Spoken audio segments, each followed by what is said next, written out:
आप देख रहे हैं कमाई का अड्डा और अनुज सर भी हमारे साथ जुड़ रहे हैं दूसरी लोकेशन से। गुड आफ्टरनून अनुज सर। और जैसा कि सुबह बात हुई थी सीएनबीसी आवाज पर कि रिकॉर्ड डिविडेंड की उम्मीद में बैंक निफ्टी में आज अच्छी खासी तेजी देखने को मिल सकती है, लीड कर सकता है बैंक निफ्टी, वही होता हुआ नजर आया। और निफ्टी भी डेज हाई के आसपास ही कामकाज कर रहा है। हालांकि 54,200 का जो इंपॉर्टेंट लेवल है सर, इंट्राडे में हमने उसको ब्रीच तो किया है, लेकिन सस्टेन करेगा कि नहीं इन लेवल्स पर, वो बड़ा सवाल है। और आज की मजबूती किस ओर इशारा कर रही है, कैसे अप्रोच करें, कैसे नेविगेट करें इस मार्केट को, और साथ ही कौन से लेवल्स अब इंपॉर्टेंट होंगे? बिल्कुल। देखिए श्रेया, बाजार एक बार फिर से ये जो रेंज है इसके ऊपरी छोर पर आया है और इस समय बाजार में एक जो बड़ी रैली है वो एक होप ट्रेड है।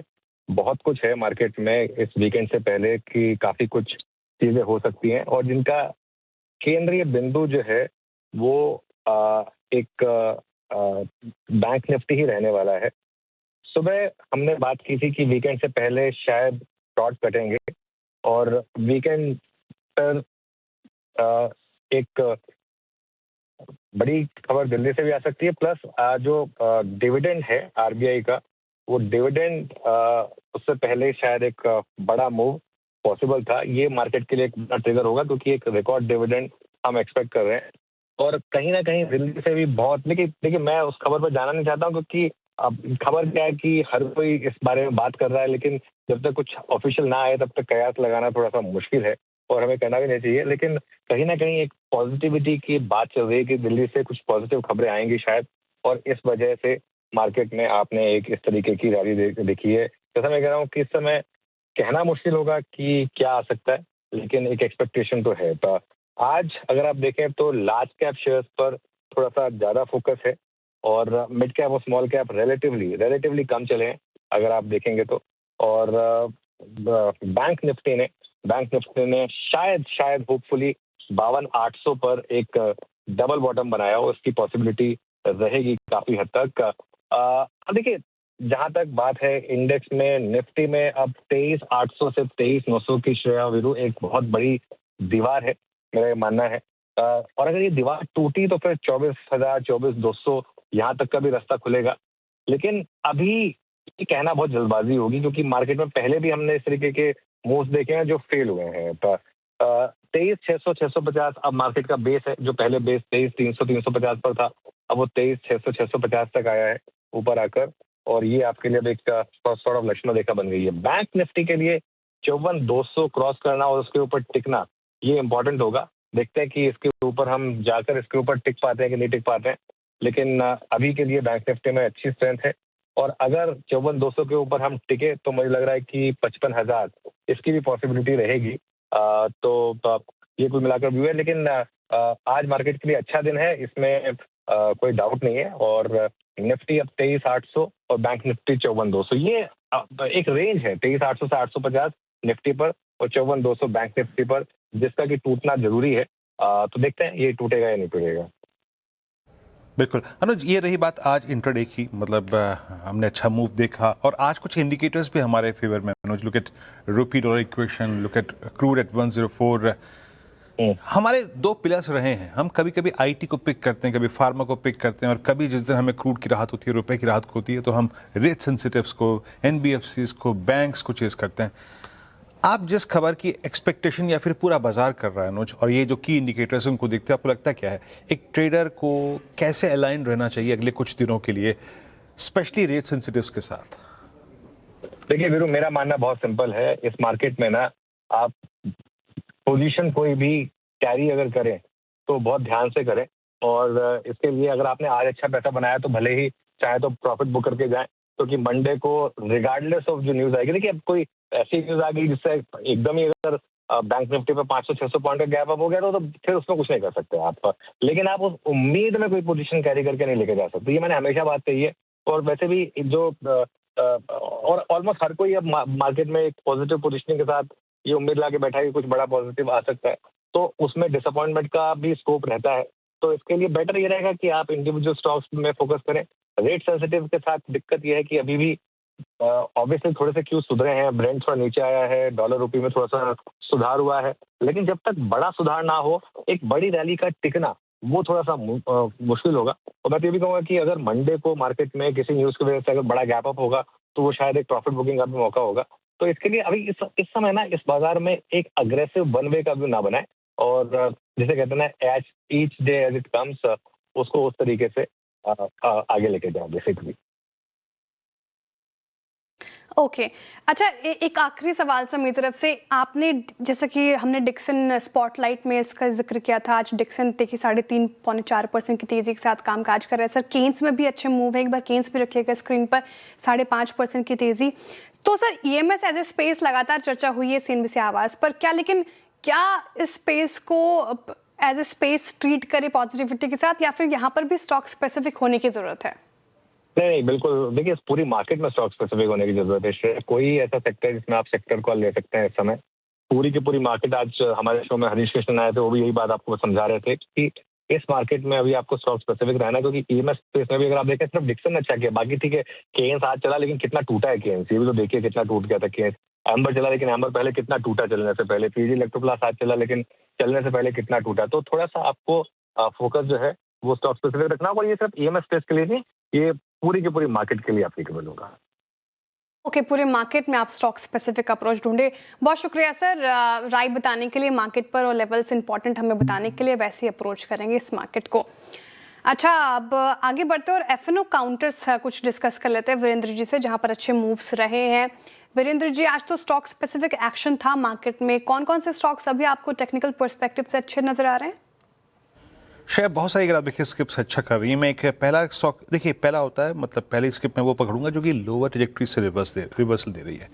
इसमें मैं प्लेस करूंगा अशोक लेलैंड को। कल इसने टेंडेमा को स्ट्राइक किया था, क्रॉस नहीं कर पाया था, लेकिन आज फाइनली टेंडेमा को क्रॉस करके ट्रेड करता हुआ 158.10 पे हेडिंग टुवर्ड्स डे हाई। अभी भी अगर आप देखिए बाजार थोड़ा सा रिट्रेस हुआ, लेकिन इसमें कोई अगर आप देखिए रिट्रेसमेंट नहीं है। बड़ी चीज ये है श्रेया कि यहाँ पे शॉर्ट कवर हो रहा है। Look at outstanding OI versus change in OI. 7% का अगर आप देखिए एक्सक्यूज है यहाँ पे, यानी शॉर्ट होल्डर्स कंफर्टेबल नहीं है। Change in OI 88 lakh. पहला अशोक लेलैंड। दूसरा that theme call capital goods, उसमें सिमेंस। देखिए आपको लगेगा कि सिमेंस आज चल चुका है, कल चल चुका है, परसों चल चुका है, लेकिन अब धीरे धीरे ये 3836 का प्राइस जो है, ये एक फ्लैग का ब्रेकआउट पॉइंट है। और इसमें भी जो आपके शॉर्ट होल्डर्स हैं वो एग्जॉस्टेड फील कर रहे हैं, और स्टॉक जो है वो डे हाई की ट्रैजेक्टरी में आके ट्रेड कर रहा है। बट याद रखिएगा 3840 3850 के ऊपर इसमें क्लियर केस होगा ब्रेकआउट का। और एक और चीज़ देखिए, I am not sure but stats एक स्टॉक के फेवर में है, और वो जो बैंक निफ्टी की आप बात कर रही थी, उनसे ही बात कर रही थी, हेडिंग टुवर्ड्स 54,200। आज निफ्टी बैंक ने टेंडेमा पार किया अपना पहली बार। अभी मतलब 20 डेमा बहुत दूर है, but look at ICICI bank 10 और 20 दोनों पार करके 1271 पे ट्रेड करता हुआ। और जरा आप एक बार आईसीआईसीआई बैंक का ओआई देखिए, थोड़ा सा ना आईसीआईसीआई बैंक का रिवर्सल आज प्रभावित कर रहा है, और आज इसमें शायद अव्वल दर्जे की बैंक है। तो एक ये स्टॉक रेट सेंसिटिव में, फ्रंट लाइन में, बैंक्स में थोड़ा इंप्रेस कर रहा है आईसीआईसीआई बैंक। श्रेया, आज के कार्यक्रम का क्रम और ट्रेंडिंग स्टॉक्स बताइए। ट्रेंडिंग स्टॉक्स के साथ शुरुआत करते हैं सर, क्योंकि अच्छी खासी तेजी है मार्केट में और बहुत सारे स्टॉक्स आपको नजर आएंगे जहां पर बाइंग नजर आ रही है। ट्रेंड देखिए इसने इंप्रेस किया है, पिछले कुछ सत्रों से 3.5% ऊपर है। आज के सेशन में भी श्रीराम फाइनेंस, पूरा फाइनेंशियल सर्विसेज स्पेस आज फोकस में है, तो ये 3.25% चढ़ गया। विप्रो, चुनिंदा आईटी स्टॉक्स में अभी भी खरीदारी है, 2.5% की तेजी। और एक्सिस बैंक, क्योंकि बैंक्स मजबूत है तो 2.5% ऊपर आपको कामकाज करता हुआ नजर आएगा। केन्स टेक, जैसा कि चर्चा हो भी रही थी ईएमएस स्पेस में अच्छी बाइंग, तो 4% ऊपर चढ़ गया। फोर्स मोटर्स 4% के करीब करीब। और बॉश कल की पिटाई के बाद आज यहाँ पर खरीदारी होती हुई नजर आ रही है 4% से ज्यादा। और एस्ट्रल ने जगह बनाई है यहाँ पर, सुप्रीम इंडस्ट्रीज, एस्ट्रल जैसे ये जो पाइपिंग वाले स्टॉक से कर रहे हैं कामकाज। लेकिन स्टॉक्स है कुछ जो बैकफुट पर है, डेंट पड़ा है मैक्स हेल्थ केयर पर, नतीजों के बाद लगभग 5.5% लुढ़क गया। सनफार्मा टूटा, ये भी 1.5% के करीब करीब। पावर ग्रिड में आज मुनाफा वसूली देखने को मिल रही है 1.5%। और ओएनजीसी भी टूटा है, क्रूड थोड़ा सा नीचे आया था तो लगभग 1.5% के करीब करीब यहाँ पर। ऑरबिंदो फार्मा के नतीजे आए और बताया गया था सीएनबीसी आवाज पर, बहुत ही कंफ्यूजिंग से इसके नतीजे थे, तो 6% का यहाँ पर डेंट, ग्लेनमार्क फार्मा टूट गया 6% से ज़्यादा आज के सत्र में। स्टॉक अच्छा रिटर्न दिया है इसने। हालांकि पेटीएम में देखिए यहाँ पर भी आज मुनाफा वसूली देखने को मिल रही है लगभग 3-4% के करीब करीब। और एम्बर एंटरप्राइजेस देखें तो ईएमएस स्पेस में यहाँ पर डेंट पड़ा है लगभग 1.5% के करीब। आगे बढ़ते हैं शो में और समझाती हूँ मैं आपको कि शो में होगा क्या, कार्यक्रम समझते हैं। फंडामेंटल राय देने के लिए हमारे साथ होंगी मोतीलाल ओसवाल की स्नेहा पोदार जी। टेक्निकल कॉल्स लेंगे हम प्रकाश काबा, मानस जायसवाल, आशीष बहिती, अमित सेठ, अरुण कुमार मंत्री जी और सोमिल मेहता जी से। 2:20 पर लता वेंकटेश से जानेंगे रुपए में सुधार क्यों है और रिजर्व बैंक की रेट बढ़ाने की लेकर अर्जेंट मीटिंग की सच्चाई क्या है। 2:30 नुपुर बताएंगे कि मैक्स हेल्थ और ऑरबिंदो फार्मा आज एक्सीडेंट ऑफ द डे क्यों बने। 2:40 पर रितु सिंह से समझेंगे सरकार को कितना रिकॉर्ड सरप्लस ट्रांसफर कर सकता है आरबीआई। 2:45 पर कल आने वाले नतीजों पर नुपुर से जानेंगे एनटीपीसी के नतीजे कैसे रह सकते हैं। कचन बताएंगे डिविस लैब के नतीजों का अनुमान। 2:55 पर बिग मार्केट वॉइस में हमारे साथ जुड़ेंगे एलेक्जेर इक्विटीज के डायरेक्टर रिसर्च दीपन मेहता जी। 3:15 पे डीलिंग रूम चेक। 3:20 पे होगा बीटीएसटी एसटीबीटी कॉल्स। चलिए, तो ये रहा कार्यक्रम का क्रम। अभी काम करते हैं, ट्रेड्स पिक करना शुरू करते हैं। पैनल आपकी स्क्रीन पे है, एक एक करके शुरुआती ट्रेड्स को पिक करते हैं। आप सभी को नमस्कार, कार्यक्रम में स्वागत है। और हल्का सा निफ्टी रात के हाई लेवल से रिट्रेस हुआ है, तो उसी को अगर आप देखें जहन में रख के आप ट्रेड पिक करते हैं। प्रकाश, गुड आफ्टरनून, आपका ट्रेड क्या रहेगा? गुड आफ्टरनून डियर सभी फंड फैलो पैनलिस्ट को भी गुड आफ्टरनून। स्टॉक का नाम है अशोक लेलैंड, जिसका आपने जिक्र किया। आपको ध्यान होगा 3-4 दिन पहले मैंने इसको बॉटम फिशिंग के लिए एक स्टॉक ढूंढा था, अशोक लेलैंड, 3 दिन पहले। ये जगह अच्छी थी, बाउंस करने की जगह है, सेटअप तो सही था। आप ट्रेड करें 157.95 के आसपास, 58 के अंदर स्टॉप टारगेट अशोक लेलैंड पे 156 का, मतलब 2 रुपए का स्टॉक, ज्यादा नहीं। टारगेट होना चाहिए 165, लेकिन ट्रेडिंग पॉइंट ऑफ व्यू 162, 163, 164, 165 तक जाना चाहिए। मैटर ऑफ टाइम, वक्त लगेगा, लेकिन यस अशोक लेलैंड बढ़िया लगता है क्योंकि सेटअप के हिसाब से बाउंस करने की जगह बहुत अच्छी थी। अशोक लेलैंड कल भी बता रहे थे गाबा सर शुरुआत में यहाँ पर हो सकती है अच्छी खासी तेजी, तो यहाँ पर खरीदारी कीजिए। गाबा सर के पिक हो गई। मानस जी गुड आफ्टरनून, बताइए आप क्या पिक कर रहे हैं? गुड आफ्टरनून श्रेया जी। डीवीज लैब में खरीदारी करने की राय रहेगी। डीवीज लैब लगातार 10 डे मूविंग एवरेज पे सपोर्ट ले रहा है। आज भी लोअर लेवल से बाइंग इंटरेस्ट देखने को मिला है। आई थिंक यहाँ पर आप करंट लेवल से भी एक ट्रेड ले सकते हैं। लॉन्ग साइड पे ट्रेड लेना है। 68.59 के स्टॉप लॉस से आपको खरीदारी करनी है और 7,125 के आपको टारगेट सेट करने हैं। ये कैश लेवल्स हैं। अगर ऑप्शन में ट्रेड लेना चाहें तो डीवीज लैब का जो 7,000 वाला कॉल ऑप्शन 7,000 का कॉल ऑप्शन ट्रेड हो रहा है करीब करीब 104 रुपए पे, आप इसमें खरीदारी कर सकते हैं। स्टॉप लॉस 69 का लगाना है और टारगेट 175 के सेट करने हैं। डिस्क्लोजर के इस ऑप्शन में हमने अपने क्लाइंट्स को भी रिकमेंडेशन दिया हुआ है। ओके, डिवीज लैब और इसकी स्ट्राइक कॉल 7,000 के आप पिक कर सकते हैं। सोमिल, गुड आफ्टरनून, आपका trade? Good afternoon to everyone. मेरा ट्रेड होगा MFSL पर। MFSL में एक जो कंसोलिडेशन अभी हो रहा है around 200 daily exponential moving average और 40 डेली मूविंग एवरेज, ये सारे एवरेजेस के ऊपर इस समय चल रहा है और आज अच्छा मोमेंटम है। एक अप ट्रेंड में है ऑलरेडी, एक short term medium term up trend में है, लेकिन थोड़ा सा कंसोलिडेशन जो हमने देखा है, थोड़ा सा करेक्शन जो हमने देखा है, मुझे लगता है वो ऊपर की तरफ टूटेगा और ट्रेंड कंटिन्यू रहेगी। यहाँ पर एक स्टॉप लॉस रखेंगे 1620 पर और ऊपर में मेरे टारगेट्स होंगे 1750। ओके, मैक्स फाइनेंशियल सोमिल जी की पिक हो गई। आशीष बहिती जी गुड आफ्टरनून, आप बताइए आप क्या पिक कर रहे हैं इस समय के लिए? जी good afternoon Shreya ji, good afternoon Viren ji, good afternoon everyone. PNB housing finance पे खरीदारी की सलाह रहेगी। ये स्टॉक अगर आप देखें तो पिछले 7 से 8 ट्रेडिंग सेशन से टाइट रेंज कंसोलिडेशन में ट्रेड कर रहा है और एक परफेक्ट बॉलिंजर बैंड स्क्वीज यहाँ पे बन रहा है और हमें लग रहा है ये ब्रेकआउट अब जो एविडेंट है चार्ट पे, उसके आने से एक बड़ा मूव देखने को मिल सकता है। तो यहाँ पे 1050 का स्टॉप लॉस लगाकर खरीदारी की सलाह है। ऊपर में 1090, 1090 और 1120 तक के टारगेट्स इसमें देखे जा सकते हैं। ओके, पीएनबी हाउसिंग फाइनेंस आपके स्क्रीन पे 68 पे डी हाई पे ट्रेड करता हुआ ये हो गया एक ट्रेड। अब चलते हैं अगली ट्रेड की तरफ। अरुण जी से पिक करते हैं ये ट्रेड। अरुण, गुड आफ्टरनून, आपका ट्रेड क्या रहेगा? जी Viren ji, good afternoon and good afternoon to everybody. Viren ji, Asian Paints में एक अच्छा ब्रेकआउट है और ब्रेकआउट मॉर्निंग से सस्टेन भी कर रहा है 2650 के ऊपर। मुझे लग रहा है एशियन पेंट्स को पोजिशनल ट्रेड के हिसाब से लेना चाहिए। 2629 का स्टॉप लॉस लगा के एशियन पेंट्स को बाय करके चल सकते हैं। मुझे लग रहा है नेक्स्ट लेग ऑफ रैली अगर स्टॉक में देखने को मिलती है तो 2721 तक इसके टारगेट आ सकते हैं। तो पोजिशनल बेसिस के हिसाब से एशियन पेंट्स को बाय करके चल सकते हैं। एशियन पेंट्स यहाँ पे खरीदारी की राय 2% से ऊपर की तेजी के साथ यहाँ पर कामकाज हो रहा है। टेक्निकल कॉल्स पूरे हो गए हैं, सभी बाई साइड की ट्रेड आई है। रिकैप करूंगी थोड़ी देर में, उससे पहले इन्वेस्टमेंट आइडिया ले लेते हैं। स्नेहा पुदार जी भी जुड़ रही है हमारे साथ शो में। स्नेहा जी, गुड आफ्टरनून। मार्केट के मूड माहौल को देखते हुए कौन सा पसंदीदा स्टॉक है आपका? जी गुड आफ्टरनून। तो मेरी आज पसंदीदा स्टॉक है संवर्धना मदरसन। रिसेंटली कंपनी ने बहुत ही अच्छे नंबर्स डिक्लेयर किए। In fact across the auto ancillary space अगर आप देखेंगे तो नंबर्स काफ़ी डिसेंट और हेल्दी रहे हैं।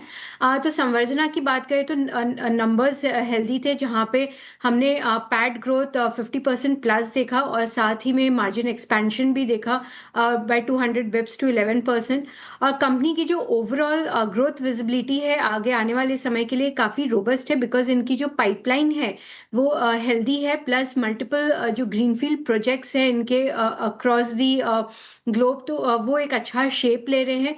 कुछ एक्विजिशंस भी ये लाइनअप कर रही है कम, एंड साथ ही में इनके न्यू सेगमेंट्स जो है जैसे कि एरोस्पेस, कंज्यूमर इलेक्ट्रॉनिक्स, वहाँ पे भी ये तेजी की तरफ से बढ़ रहे हैं।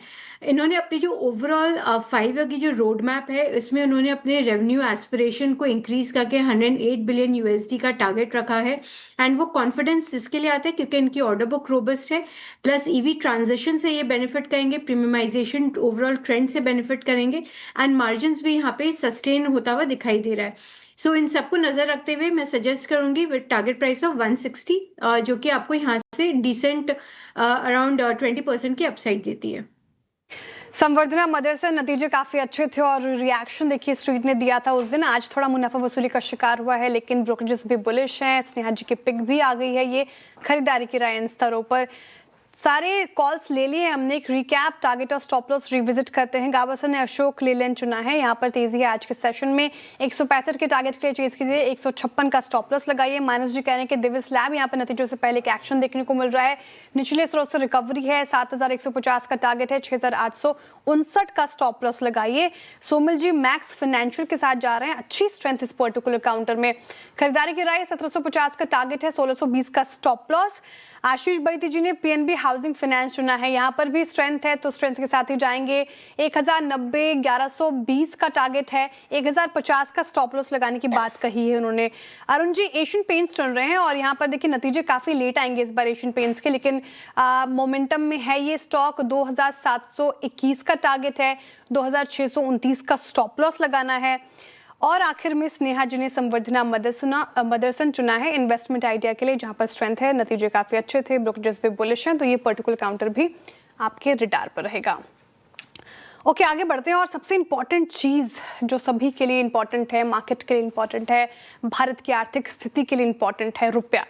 अब आज फिर रुपये पर फोकस बना हुआ है और लगातार दूसरे दिन रुपये में हमें सुधार देखने को मिला है।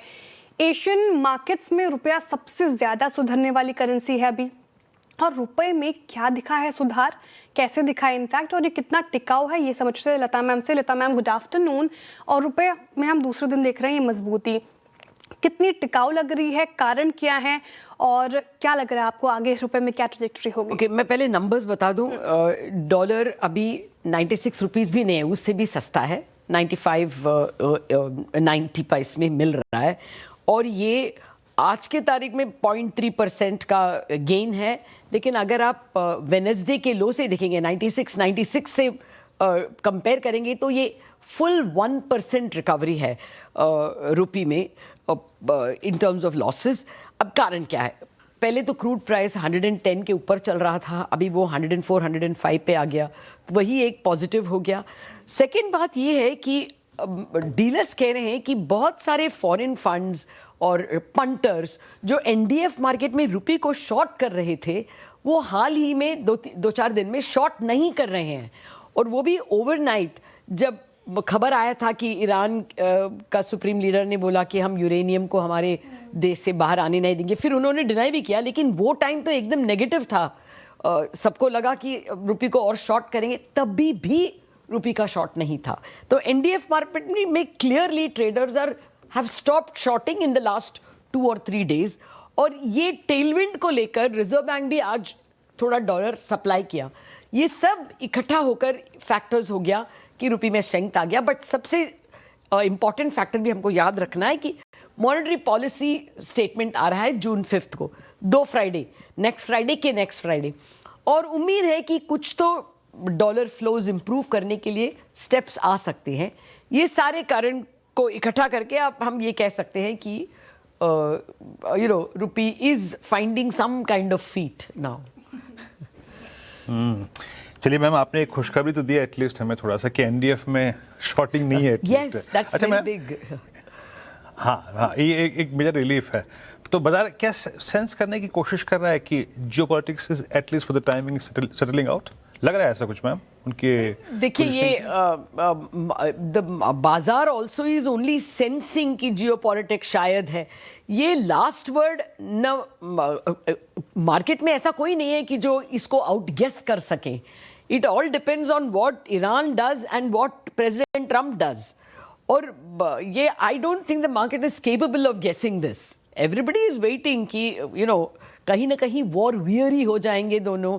ट्रम्प को भी इलेक्शन फेस करना है, Iran also has a limit to how much losses it can take. तो एक जेपी मॉर्गन का रिपोर्ट था कि जून 1 तक तो वॉर एंड ही होना है। सब लोग गेस कर रहे हैं। I don't think the market is more intelligent then any one person, specially in a completely difficult terrain like this. सबका उम्मीद है कि अभी 3 महीने हो गए, 1 क्वार्टर हो गया वॉर का, तो शायद वाइंड डाउन करेंगे। बस इसी उम्मीद से रुपी का शॉर्टिंग, देखिए रुपी शॉर्टिंग का एंड होने का कई कारण हो सकते हैं। काफी शॉर्ट हो चुका है। Last year we were 5% down. This year to date हम कुछ 6% डाउन है। तो now it is a very attractive buy. ऐसा एक लॉजिकल बाय भी है। And the economy, look at the consumption stories. ITC के कंजम्पशन देखिए आप, FMCG consumption, HUL, the consumption story is intact. So maybe India is a buy. Who knows? That could be the market's guess. Actually दोनों कारण बताया आपने ma'am कि थोड़ा oversold भी है और थोड़े से अगर आप देखें अलाइनमेंट भी है, सब कुछ है। आई मीन चलिए तो, लेकिन मैम ये एक बात जो चल रही है कि रिजर्व बैंक कोई इमरजेंसी मीटिंग कर रहा है रिगार्डिंग रेट बढ़ाने को लेकर। कुछ है क्या इसमें सत्य? कुछ मेरे को एक बहुत ही रिलायबल सोर्स ने कहा कि ये ऑफ साइकिल मीटिंग तो है ही नहीं उनके दिमाग में, और मैं इनको बहुत ट्रस्ट करूंगी। It is almost like someone who knows what is happening. और उन्होंने कहा कि अभी रेट हाइक के जरिए रुपी डिफेंड करने की बात तो आरबीआई में अभी नहीं है। आरबीआई का करंट मैंडेट है कि हम रेट इंस्ट्रूमेंट सिर्फ इन्फ्लेशन ग्रोथ के लिए यूज करेंगे, और इन्फ्लेशन का लास्ट नंबर क्या था? 3.48। आरबीआई का मैंडेट है कि 4 में रखना है, उससे कम है।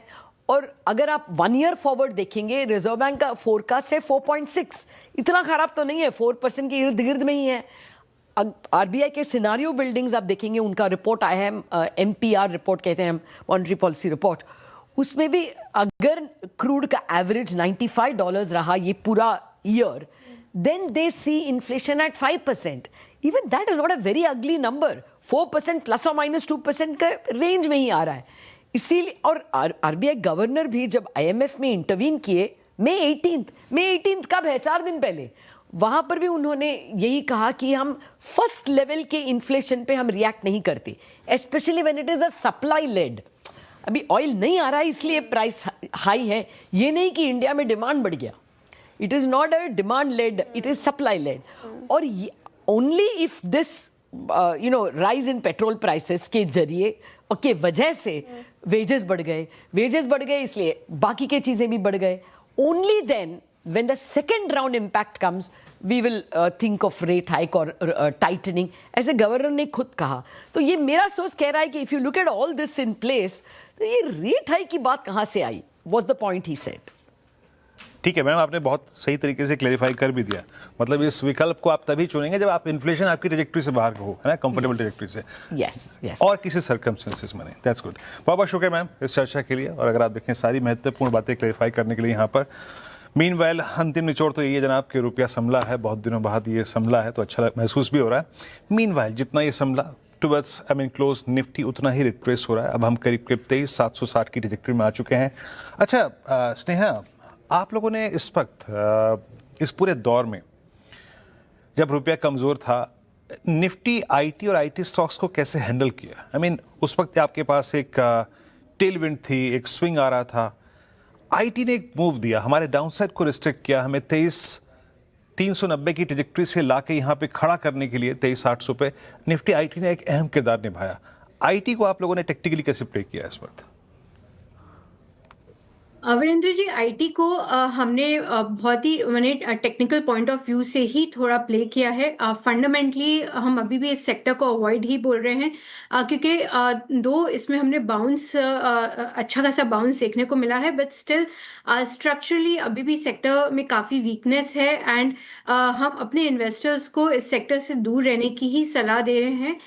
बट हाँ, टेक्निकली शॉर्ट टर्म बाउंसेस के लिए, शॉर्ट टर्म ट्रेड्स के लिए सिलेक्ट आईटी स्पेस में हमने थोड़े बहुत कॉल्स जरूर दिए थे। ओके, आईटी पर ये व्यू है और आईटी आज फ्लैट कर रहा है कारोबार। चलिए अब हमारे साथ शो में जुड़ रहे हैं अमित सेठ जी। अमित जी, गुड आफ्टरनून, स्वागत है आपका भी कार्यक्रम में। सबसे पहले बताइए सर कि स्टॉक स्पेसिफिक आइडिया क्या होगा आपका इस मार्केट में? जी good afternoon Shreya ji, good afternoon Virendra ji and everybody on the panel. Shreya ji, मेरा इस समय का ट्रेड रहेगा एक्सिस बैंक। एक्सिस बैंक अगर हम देखें तो यहाँ पे जो पुल बैक आया था, स्टॉक ने 200 डेमा पे सपोर्ट लिया, 200 डेमा पे कंसोलिडेशन किया और आज के सत्र में ऑलमोस्ट इसने 10, 20 और 50 डेमा रिगेन कर लिया है एक ही कैंडल में। तो यहाँ पे नियर टर्म मोमेंटम नजर आ रहा है। एक्सिस बैंक लगभग 1285, 1285 के आसपास है, इसे बाय करना है। स्टॉप लॉस रहेगा 1270 का और टारगेट्स हमारे रहेंगे लगभग 1315 रुपीज के। एक्सिस बैंक में तो स्ट्रेंथ है, 2.5% अप है आज के सेशन में। अच्छा, ट्रेंड पर नजरें गई है मेरी, ट्रेंड रखिएगा स्क्रीन पर। 3.5% की तेजी के साथ निफ्टी के गेनर्स में शुमार है, स्ट्रेंथ है यहाँ पर। अरुण जी ने और गाबा सर ने, मुझे याद है, इसको पिक किया था। गाबा सर, आज या शायद कल की पिक थी आपकी, मुझे याद नहीं आ रहा, लेकिन वहाँ से अच्छे मूव्स मिल रहे हैं ट्रेंड में। क्या लगता है ये 4,305 के लेवल पे जिस कदर है, अब यहाँ से और अप मूव दिखाएगा? क्योंकि अगर 2-3 सत्रों में देखे तो 7.5% का रिटर्न दे दिया है ट्रेंड ने। ट्रेंड कल दोपहर को किया था 2:30 बजे के करीब। ये ट्रेंड का टारगेट था 4250, वो अचीव हो गया। अब ट्रेड कर रहा है 4305 पर ट्रेंड। लेकिन यहाँ पर लगता है जैसे आज मोमेंटम है उसके हिसाब से लगता है कि 4000 की तरफ जा रहा है, 44,400 की तरफ जा रहा है। किसी को लेना तो ले सकते हैं, स्टॉप लगाना पड़ेगा 4250 का, 50 रुपए का। तो मूव यहाँ से करीब 100 रुपीज का है, तो 1:2 यहाँ भी बनता है।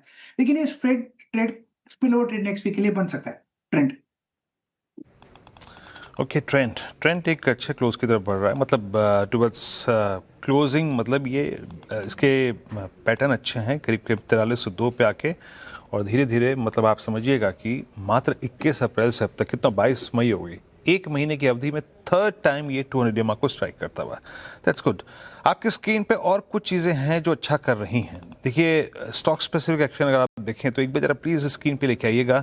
एनटीपीसी मैं पिछले 10 मिनटों से देख रहा हूँ, जहाँ पे ओ एडिशंस हो रहे हैं और रिवर्सल आ रहे हैं, उसमें एनटीपीसी जरा एक बार स्टॉक रखिएगा। हाँ, 390 मानस इस चैनल के अंदर अब ये मोमेंटम जनरेट कर रहा है। डे हाई पर कॉल्स एट डे हाई 390, 400। एक सिर्फ क्लोजिंग के पर्सपेक्टिव से कोई ट्रेड नजर आ रहा है आपको? शॉर्ट कवरिंग इसमें करीब करीब 8 लाख शेयर कम हुए। देखिए, थोड़ा वेट करेंगे। ये सही है कि स्टॉक में एक सपोर्ट बन गया है 385 के आसपास, लेकिन ध्यान रखिए स्टॉक अभी भी 10-20 मूविंग एवरेज के नीचे ट्रेड कर रहा है। तो खरीदारी करेंगे तो केवल ब्रेकआउट पे 395 के लेवल ब्रेक होंगे, तो फिर आपको 389 के स्टॉप लॉस खरीदारी कर सकते हैं। और अगर 95 के लेवल ब्रेक हुए तो कम से कम 410 तक स्टॉक दौड़ सकता है। ओके, एनटीपीसी पर ये व्यू हो गया, स्ट्रेंथ है आने वाले समय में और स्ट्रेंथ दिखा सकता है। ये काउंटर थोड़ा वॉलेटाइल हुआ है, अब देखते हैं कि किस दिशा जाता है। लेकिन कुछ काउंटर्स जहां पर आज तगड़ा डेंट है, दो स्टॉक्स लेकर आइए स्क्रीन पर, मैक्स हेल्थ केयर और साथ ही औरबिंदो फार्मा। दोनों के नतीजे आए और नतीजों का रिएक्शन आप देख रहे हैं, स्ट्रीट ने किस कदर पनिश किया है।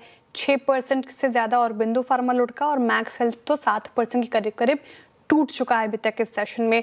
लेकिन नतीजों में ऐसा क्या था आज का एक्सीडेंट ऑफ द डे के पीछे के कारण समझाने के लिए नुपुर आए हैं। Nupur, good afternoon. दोनों काउंटर्स के नतीजे काफ़ी ख़राब थे, हाइलाइट्स क्या रहे इस Q4 नतीजे के? बिल्कुल श्रेया, गुड आफ्टरनून। सबसे पहले मैक्स हेल्थ केयर की बात करते हैं। सुबह से सीएनबीसी आवाज़ पे आपको बताया कि नंबर्स कमज़ोर थे और अनुमान से काफ़ी कमज़ोर आते हुए दिखे। सबड्यूड परफॉर्मेंस यहाँ पर देखने को मिली है।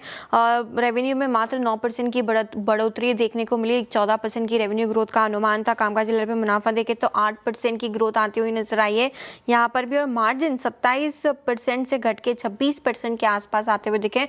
ऑलमोस्ट 80 बेसिस पॉइंट का डाउनफॉल आपको वहाँ भी दिखेगा। नेट प्रॉफिट हार्डली 3% की बढ़त यहाँ पर आती हुई दिखी है। ऑन्कोलॉजी बिजनेस देखे तो उसका जो शेयर है, जो हाई मार्जिन बिजनेस है, कारोबार है कंपनी का, वो घटता हुआ नजर आ रहा है। करीबन 26% का शेयर कंट्रीब्यूशन हुआ करता था पिछले साल इसी क्वार्टर में, अब वो घट के मात्र 21% के आसपास आते हुए दिखा है। कीमो ड्रग्स का जो इंस्टीट्यूशनल पेटेंट है वहाँ वो भी डिसकंटिन्यूएशन वहाँ पे देखने को मिला, जिसका एक इम्पैक्ट इस बार क्वार्टरली नतीजों में आते हुए नजर आया। मार्जिन डिक्लाइन है। क्लिनिकल कॉस्ट 230 बेसिस पॉइंट बढ़ती हुई नजर आई है। एबिटा पर बेड की भी बात करें तो वहां पर भी पिछले साल इसी क्वार्टर से 73.9 लाख के आसपास था, वो कट के 73.4 लाख के आसपास आते हुए नजर आया। बोर्ड ने हालांकि इन्वेस्टमेंट अप्रूव किए। 1400 करोड़ का एक्सपेंशन कंपनी करती हुई नजर आएगी, लेकिन कमजोर नतीजे अनुमान से काफी कमजोर आते हुए दिखे। मार्जिन पर दबाव आने की वजह से आज डेंट आपको नजर आ रहा है और स्टॉक भी काफी हाईली वैल्यूड है, काफी एक्सपेंसिव स्टॉक है। अपोलो की औरबिंदो की बात करें तो यहाँ पर भी परफॉर्मेंस निराशाजनक ही आती हुई दिखी। मात्र 2% की बढ़ोतरी जो है वो नेट प्रॉफिट में आती हुई नजर आई। रेवेन्यू में मात्र 5.5% की बढ़ोतरी आपको दिखेगी। कामकाजी लेवल पे मुनाफा देखे तो 5% की कमजोरी और मार्जिन भी 21% से घट के मात्र 19% के आसपास आते हुए नजर आए। कमजोर नतीजे थे, अनुमान से भी काफी कमजोर नतीजे यहाँ पर देखने को मिले। सबसे बड़ा ड्रैग यूएस कारोबार से आते हुए नजर आया। पिछले साल करीबन 4000 से ज्यादा करोड़ का रेवेन्यू यहाँ पे कंपनी ने यूएस से किया था, जो घट के इस बार करीबन 3500 करोड़ के आसपास देखने को मिला। हालांकि यूरोप और दूसरे मार्केट्स की बात करें तो वहां पे अच्छा खासा अपटेक देखने को मिला है। मैनेजमेंट की कमेंट्री भी इतनी पॉजिटिव नहीं नजर आई। हालांकि उनका कहना है कि double digit constant currency growth Europe में दिखेंगे, लेकिन यूएस से रिलेटेड कोई भी पॉजिटिव कमेंट्री यहाँ पर नहीं देखने को मिली, जिसकी वजह से फर्दर डेंट कॉन कॉल के बाद आते हुए नजर आया है। तो और औरबिंदो फार्मा यूएस का जो परफॉर्मेंस है वो निराशाजनक ज्यादा था, जिसकी वजह से मार्जिन डिक्लाइन इस क्वार्टर में रहे हैं। शुक्रिया नुपुर। औरबिंदो फार्मा, अगर आप देखें आज का एक्शन दिल्ली आपकी स्क्रीन पे 1451 पे ट्रेड करता हुआ। मैक्स का जिक्र हुआ यहाँ पर, दोनों stocks almost and specially most specially Aurobindo pharma और मैक्स हेल्थ केयर। और हालांकि इसके बाद पूरा फार्मा ही अगर आप देखें आज थोड़ा डाउन है। उसके बाद अगर आप देखें ग्लेनमार्क फार्मा की बारी आती है तो क्रमबद्ध तरीके से आज फार्मा का अलाइनमेंट भी ऐसा हो गया था। आई मीन ये डे थोड़ा बिलोंग करता था रेट सेंसिटिव को। मीनवाइल निफ्टी रिट्रेस हुआ है, करीब 20 डे को इसने 70 पॉइंट के फ्रैक्शन से सरेंडर किया है 23748 पे। नॉट कोलैप्स, शब्द का इस्तेमाल नहीं करूंगा कोलैप्स, बट थोड़ा वीकेंड से अपने आप को अलाइन करता हुआ है ना। कैश कॉल्स लेते हैं प्रकाश से, साथ ही साथ अमित जी और सौमिल जी एक एक करके ट्रेड्स देंगे। प्रकाश सर क्या पिक कर रहे हैं आप?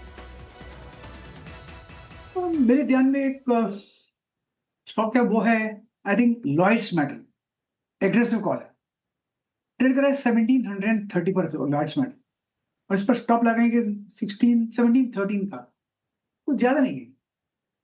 13-14 रुपए का स्टॉप है। मेरे ख्याल से 1775 पॉसिबल है नेक्स्ट वीक के लिए। लॉयड्स मेटल, ठीक है। लॉयड्स मेटल्स ये पसंद आ रहा है गावस्कर को कैश में। अमित जी कैश में आपके पिक? श्रेया जी, मैं गैब्रियल लिमिटेड के साथ जाऊंगा। यहाँ पे स्टॉक एक बेस से बाहर आ रहा है, हाई लो का स्ट्रक्चर है। 10-20 डेमा पे स्टॉक ने सपोर्ट लिया और वापस वहां से हम अपथ्रस्ट देख रहे हैं। स्टॉप लॉस लगभग रखेंगे 1100 रुपए का, 1100 का, और टारगेट्स रहेंगे 1160 रुपीज के। ओके, गैब्रियल इंडिया 1120 पे आपका बाय कॉल है। अमित जी का ट्रेड के बाद सौमिल जी के पास चलते हैं। सौमिल क्या पिक कर रहे हैं आप? मैंने भी गैब्रियल ही पिक किया था, लेकिन अब मैं बैंक ऑफ महाराष्ट्र के साथ जाना चाहूंगा। बैंक ऑफ महाराष्ट्र भी बहुत ही अच्छा लग रहा है, ऑलरेडी एक अप ट्रेंड में है। फिर से एक एबीसी करेक्टिव खत्म करके अब यहाँ से फिर से एक नया मूव ऊपर की तरफ शुरू किया है इन द लास्ट 4 और 5 ट्रेडिंग सेशंस। मुझे लगता है ये कंटिन्यू रहेगा। 10 डेली मूविंग एवरेज पे सपोर्ट लिया है यहाँ पर। स्टॉप लॉस रखेंगे 78 पर, छोटा सा स्टॉप लॉस है, और ऊपर में टारगेट रखेंगे 85। ओके, बैंक ऑफ महाराष्ट्र 80 पे आपका एक लॉन्ग कॉल है। मैं जैसे कि कह रहा हूँ कि मैं आपको थोड़ा सा अपने लॉन्ग ट्रेड्स को अगर आप देखें तो यहाँ पे थोड़ा कम रखूँगा, क्योंकि बाजार में थोड़ा सा अगर आप देखें वो वीकेंड फैक्टर इस वक्त हावी हो रहा है, थोड़ा रिस्क एडजस्ट कर रहा है बाजार अपने आप को, तो थोड़ा सा अगर आप देखें यहाँ पे ट्रेड्स कम लेंगे। एक बार लेके आइए थोड़ा सा जहाँ पेन बढ़ रहा है, M&M आपकी स्क्रीन पे आएगा 3087। स्वामिल, आप इस M&M को कैसे डील कर रहे हैं? आई मीन एक तरफ अशोक लेलैंड में पुल बैक आया, कल बजाज ऑटो, हीरो मोटोकॉर्प सब में रिवर्सल आया, but no reversal in M&M, और शायद इसमें वो 3050 3060 के वालेशन का खतरा भी बढ़ रहा है।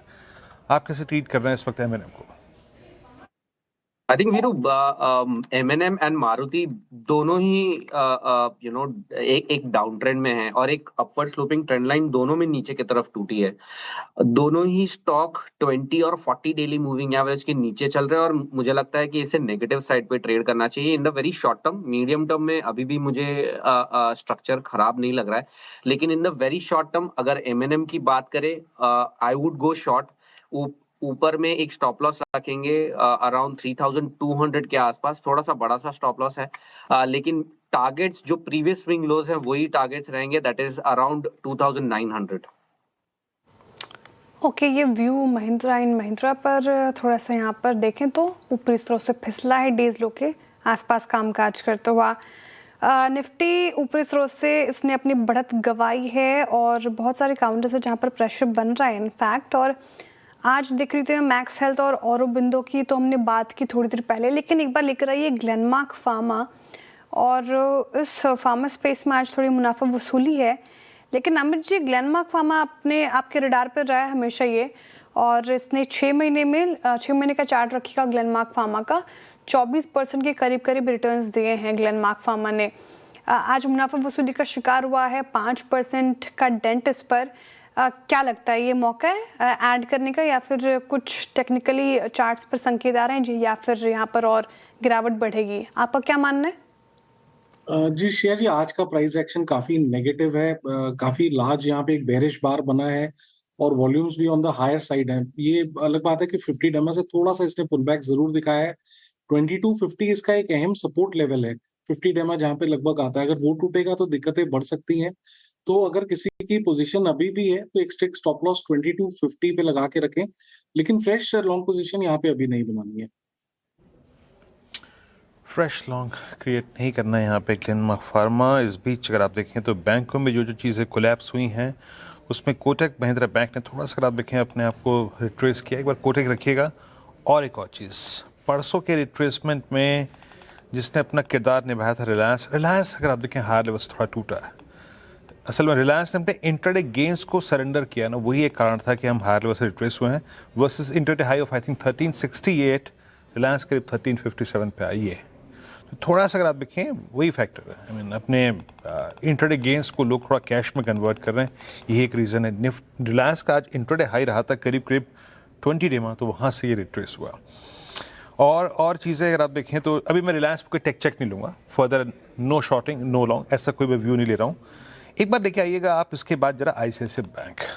ठीक है, थोड़ा सा वीकेंड का इम्पैक्ट है क्लोजिंग पर और इंडिसेस के बिहेवियर पे, but what about ICICI bank? एक बार मानस आपकी रीडिंग को समझते हैं ICICI बैंक पे।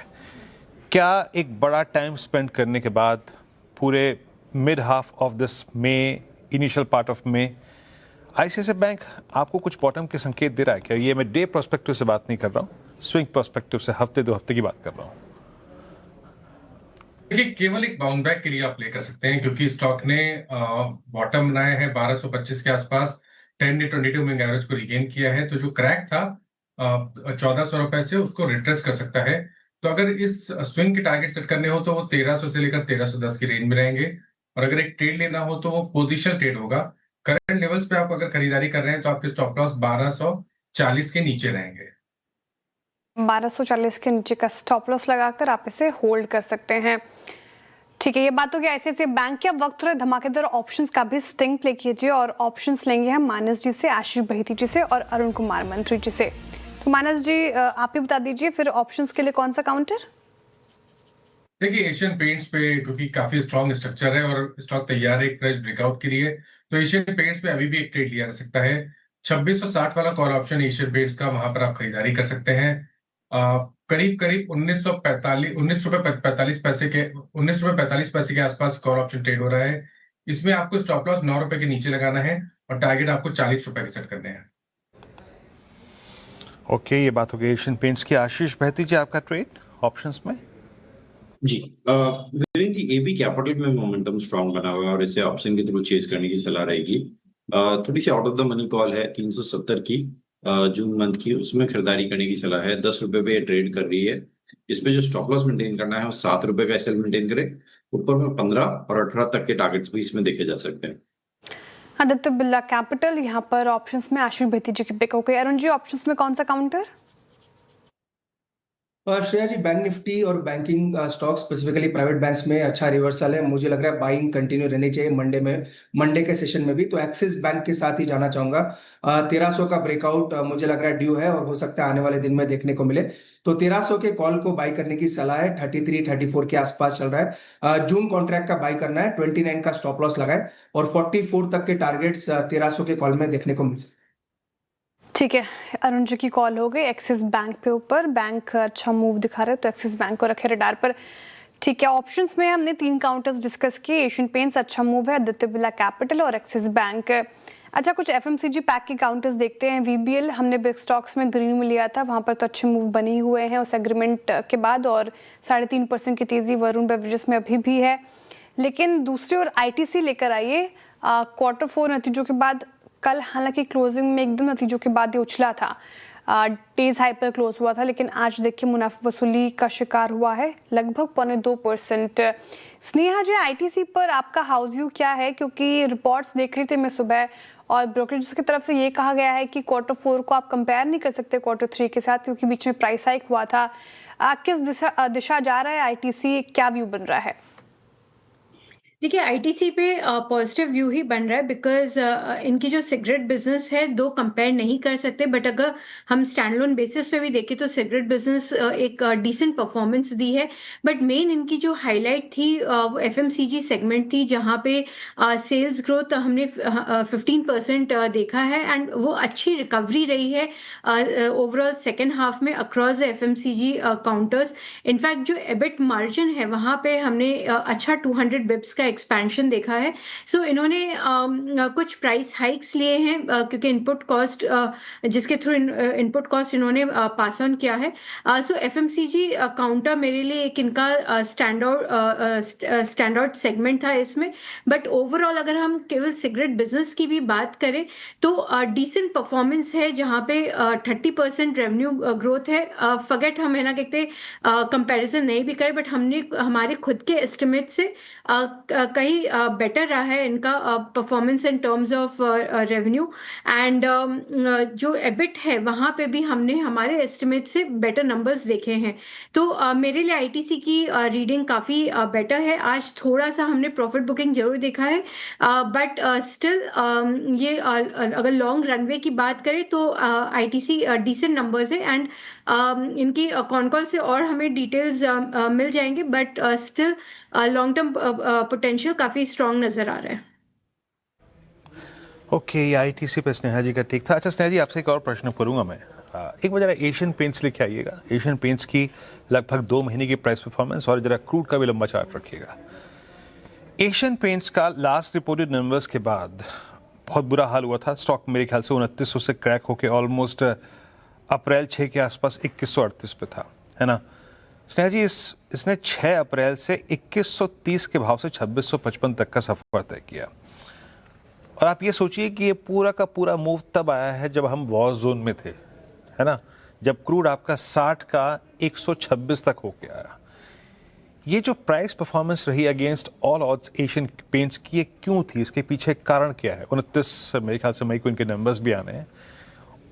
क्या अपने आप को जो रीबिल्डिंग प्रोसेस में एशियन पेंट्स ने इंडल्ज किया था पिछले 2 क्वार्टर में, वो सक्सेसफुली चल रही है इस वक्त? आपको एशियन पेंट्स में क्या सकारात्मक नजर आया और ये प्राइस परफॉर्मेंस का आप कारण क्या समझती हैं? देखिए, ये इनफैक्ट एक्चुअली बहुत सरप्राइजिंग फैक्ट था कि एशियन पेंट्स ने राइजिंग क्रूड प्राइस ट्रेंड के समय इंडस्ट्री को आउट परफॉर्म किया है। दो हमने एशियन पेंट से क्योंकि काफ़ी शार्प आप बोलेंगे कि फॉल देखा था, उसके बाद ही एक अच्छा बाउंस देखने को मिला है। कहीं ना कहीं हम इसमें कंट्रीब्यूशन ये कर सकते हैं कि जो ओवरऑल इंडस्ट्री की एक तो इंडस्ट्री में थोड़ा सा जो ओवरऑल कॉम्पिटिटिव प्रेशर था वो थोड़ा सा ईज आउट हुआ है, प्लस कंपनीज ने प्राइस हाइक्स अनाउंस किए थे जिसका कहीं ना कहीं इन्हें बेनिफिट देखने को मिला है। एंड बिकॉज जो कॉम्पिटिटिव इंटेंसिटी थी वो रिड्यूस हुई है, तो उसमें एशियन पेंट्स जो कि लीडर है, स्पेशली जो डेकोरेटिव पेंट सेगमेंट है जहाँ पे डिमांड काफ़ी स्ट्रॉन्ग रहा है, तो उस सेगमेंट में इनकी स्ट्रॉन्ग प्रेजेंस है, वहाँ से इन्हें बेनिफिट एक्चुअली होते हुए दिखाई दिया है। सो एशियन पेंट्स और बिरला ओपस ये दोनों कंपनी ने ही जो डेकोरेटिव पेंट्स में स्ट्रॉन्ग है, इन्होंने यहाँ पे मार्केट शेयर गेन भी किए हैं और वही इनके स्टॉक प्राइस में रिफ्लेक्ट भी हो रहा है। बिरला ओपर्स एशियन पेंट्स ने मार्केट शेयर गेन किए हैं और स्टॉक में देखिए अच्छी खासी तेजी है। एशियन पेंट्स पर ये व्यू हो गया। एक इंपॉर्टेंट खबर बताते हैं आपको। देखिए, कंपटीशन कमीशन ऑफ इंडिया ने दिल्ली के 12 सुपर स्पेशलिटी हॉस्पिटल को राहत दी है। सीसीआई ने अपनी डीजी इन्वेस्टिगेशन की रिपोर्ट को पलटते हुए 10 साल पुरानी जांच को बंद कर दिया है। पूरा मामला समझते हैं फिर से एक बार असीम मंजिंदा से। असीम, गुड आफ्टरनून, बताइए क्या है खबर? साल 2015 में विवेक शर्मा ने मैक्स पटपड़गंज के खिलाफ शिकायत दी थी। उसका कहना था कि सिरिंज के मामले में उसको ओवरचार्ज किया गया है। सीसीआई ने इस पूरे मामले की जांच के निर्देश दिए और जांच में दिल्ली के 12 और सुपर स्पेशलिटी हॉस्पिटल को भी शामिल कर लिया। डीजी इन्वेस्टिगेशन ने अपनी रिपोर्ट दी। डीजी ने कहा कि जो हॉस्पिटल्स हैं अपने प्रभुत्व का दुरुपयोग कर रहे हैं और ओवरचार्जिंग जो ग्राहक है उनसे हो रही है। लेकिन सीसीआई ने इस पूरे मामले की सुनवाई की और सीसीआई ने पूरे से अपने डीजी इन्वेस्टिगेशन के जो रिपोर्ट है उसको पलट दिया। सीसीआई ने कहा कि जो व्यक्ति है वो हॉस्पिटल में कंप्लीट ट्रीटमेंट के लिए जाता है, ना कि उसको दवाइयों की अलग जरूरत होती है, कंज्यूमर की अलग जरूरत होती है, टेस्ट की अलग जरूरत होती है, तो एक कंप्लीट ट्रीटमेंट के लिए ही जाता है। तो ऐसे में कहना सही नहीं है। दूसरा, ओवरचार्जिंग की बात मेडिसिन की गई थी, तो उसमें कहा कि कहीं भी ऐसा नहीं दर्शाया गया कि ये ओवरचार्ज कर रहे थे और एमआरपी से भी ज्यादा चार्ज कर रहे थे। जो एमआरपी था उसी को ही वो चार्ज कर रहे थे। टेस्ट के मामले में सीसीआई ने कहा कि जो हॉस्पिटल्स की टेस्ट लैब्स होती है वो पूरी तरह से एफिशिएंट होती है, वो 24 घंटे काम करती हैं, पेशेंट को जल्द से जल्द रिजल्ट देते हैं। तो ऐसा नहीं है कि वो ओवरचार्ज कर रही थी। तो सीसीआई ने इस पूरे केस को अब क्लोज कर दिया और जो हॉस्पिटल्स है उनको क्लीन चिट दे दी। शुक्रिया असीम इस पूरी चर्चा के लिए। तो ये मेजर अगर आप देखें तो एक रिलीफ है तमाम इस दिल्ली बेस्ड इन हॉस्पिटल्स के लिए। शुक्रिया आपका। मैं आऊँगा इसको लेके बाद में बात करूँगी, लेकिन अभी फार्मा पे ही रहते हैं। फार्मा हेल्थ केयर पे सन फार्मा के नंबर्स हैं।